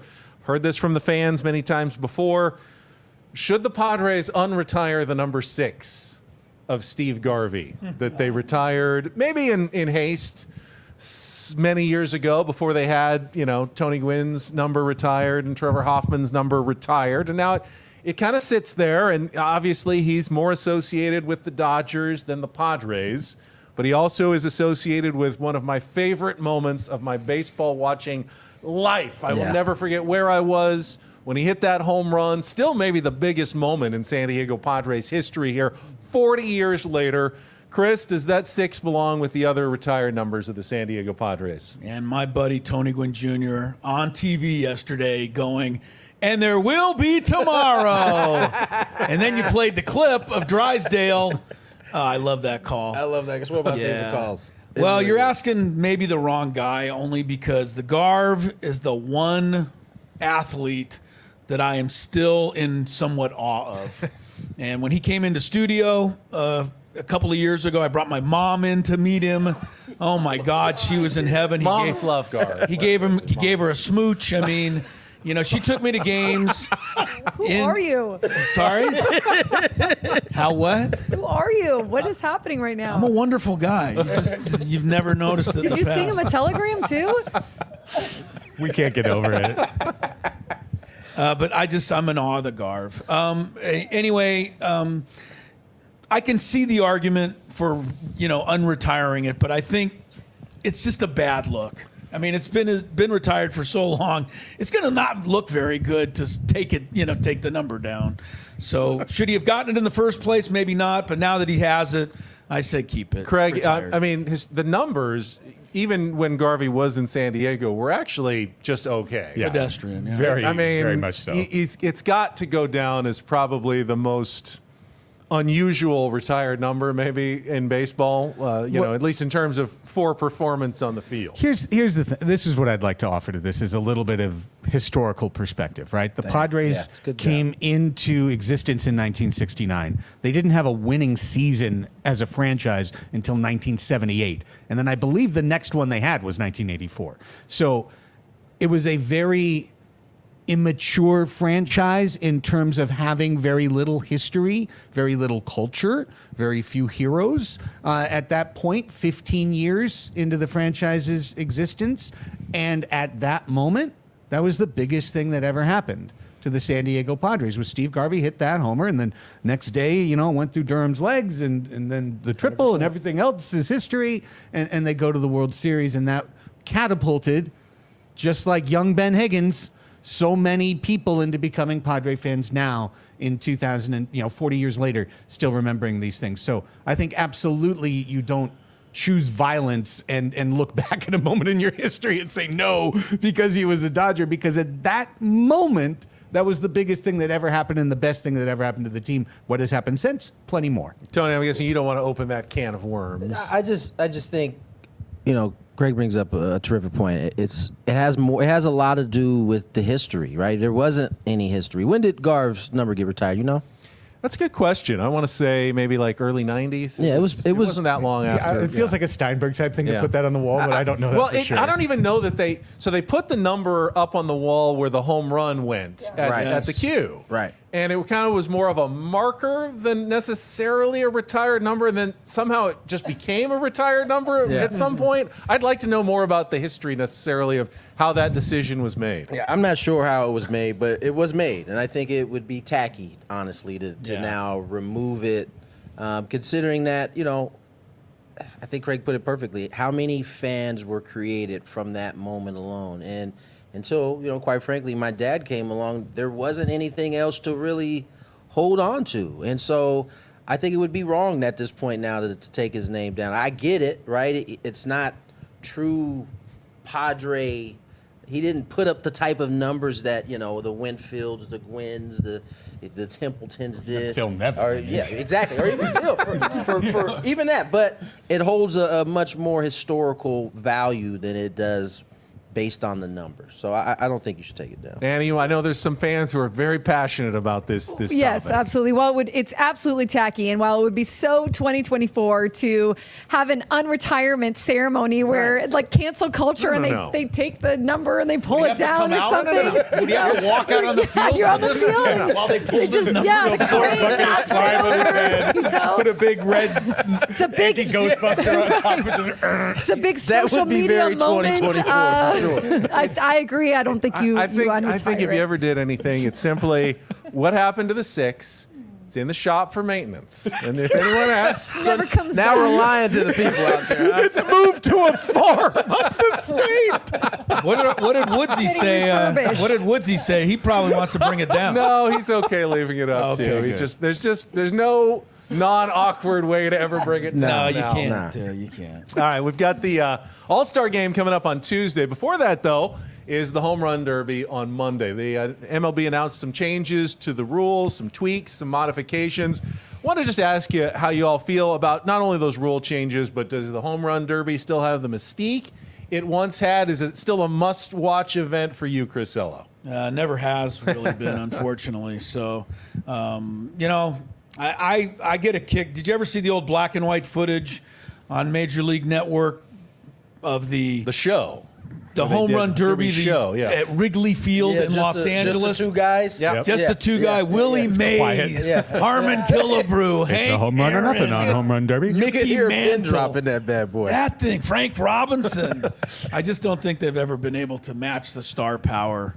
So it's something I watch as a passing glance. So it's not my thing. I don't know. I feel like they're, as much as I kind of cynically look at it, it always ends up being really fun. And, it's just, you kind of get your adrenaline pumping when Yeah. you're watching it. It gets Yeah. exciting usually at the end. I don't hit my record button waiting for it, but when it comes on, I genuinely end up enjoying it and watching it. I don't know what the new rules are, so I can't tell you exactly. I know they gotten. So they're limiting it to 40 swings. It's still timed, but you don't have to rush through it because there's a maximum of 40. So Okay. they just don't want to Speeding it up They don't a want little guys bit. to feel like they have to swing as many times as physically possible, just to preserve some health of guys. And then the final will only be 27 swings, and they've added a bonus element that goes back to the outs instead of timed. It'll be 3 outs, and everything's an out that's not a home As run. long as the big guys keep coming out, people will keep watching. We'll all be entertained. It'll go wrong when it's like basketball, when nobody who we know is out there, doing their thing. So I'm fine with it. But Annie, it's becoming more like the slam dunk contest. It's harder and harder to find guys to participate because whether it's true or not, a lot of them worry about how it's going to affect their swing, in the second half of the season. Absolutely. Shohei Ohtani, Aaron Judge, Juan Soto. I do think you're missing some of the mystique. I agree with you. I end up watching it. I enjoy it. It's fun to watch. Manny talked a few days ago about how he thinks there's a bigger problem, and this happens with all the awards shows, right, with guys getting snubbed, but talked about just the process in general for the All-Star game and guys getting snubbed that are really worthy of being there. I think that they're on the brink here. The game's getting a little bit tired in some ways. I think they do need to revamp some of this somehow. It all plays. The Home Run Derby is a different issue, right? I think the scrutiny on just sports in general now makes it so that if you go out there, you have a good performance there, and then you turn around during the regular season and you slump, you're going to get hammered. And I think guys are like, I'm good on that. But in terms of the actual game, and guys getting picked, and how they pick the teams has always been something that guys have had gripes about. But in terms of the actual game, I think that's forever damaged because we have interleague play now. Correct. And the whole allure about seeing whoever from the American League match up against the National League was why you tuned in, to see Roger Clemens face Tony Gwynn. 100%. To see, whoever it was. And we get to see it on a nightly basis, which is a whole other. This conversation can go on forever. Why? Let them wear their. I need to go back a little bit. Let them wear their own uniforms. Let them wear their own uniforms. Gosh, please, can we wear the regular uniform? You said 100% of the reason you tuned in was to watch the interleague. It was 90%. The other 10% was to see all the uniforms. You know what? 100%. Don't sell Major Then League they've Baseball. taken that away. Tell the fans, don't buy a single one of those All-Star jerseys. That's a great point. Stop making They'll them. immediately stop. Although I did read that there is conversations to possibly go back. I hope that that's the case. Craig, last few seconds, any thoughts on the Home Run Derby? I would just make it a lot shorter. I would try and emulate what the guys do on an everyday thing, where put a cage out there, put everyone in, and let them jump in one after another and try and outdo each other. I think that would be fun, a la jam session at X Games. And as exhibition as it is, and as jam session, as fun as it is, they're all smiling. We had Brett Boone on this week, and he told the story about when he was in the Home Run Derby and took the goose egg, did not hit a single home run, didn't have his normal batting practice guy, and he goes, It wasn't fun. It is not fun to go up there and not hit a single home run and in get the home interviewed run derby. after, and then have to do the interview and smile and joke about it and go, oh, geez. I just embarrassed myself on national television in front of everybody. It's like an almost no-win situation. Yeah, I think that's why guys are like, yeah, I'm good. I'm good. And you know, I don't know. I enjoy a guy like Pete Alonso who just goes out there. He's not thinking of it. Like my buddy Prince was the same way. You get out there, they're just doing their thing. They're not worried about the repercussions or any of that. Well, thanks to the guys who do it for our entertainment, and thanks to everyone for joining us today on the 97.3 The Fan Padres Roundtable presented by San Diego Roundtable Pizza. I believe we will be back for an All-Star Break edition next Thursday. Summer break. Till then, if you're listening live, Annie and Elston coming up next for Annie Halbron, Tony Gwynn Jr., Craig Elston, Chris Ello, and Stephen Woods somewhere. I'm Ben Higgins. Have a great rest of your day from all of us here at 97.3 The Fan. So long, everybody.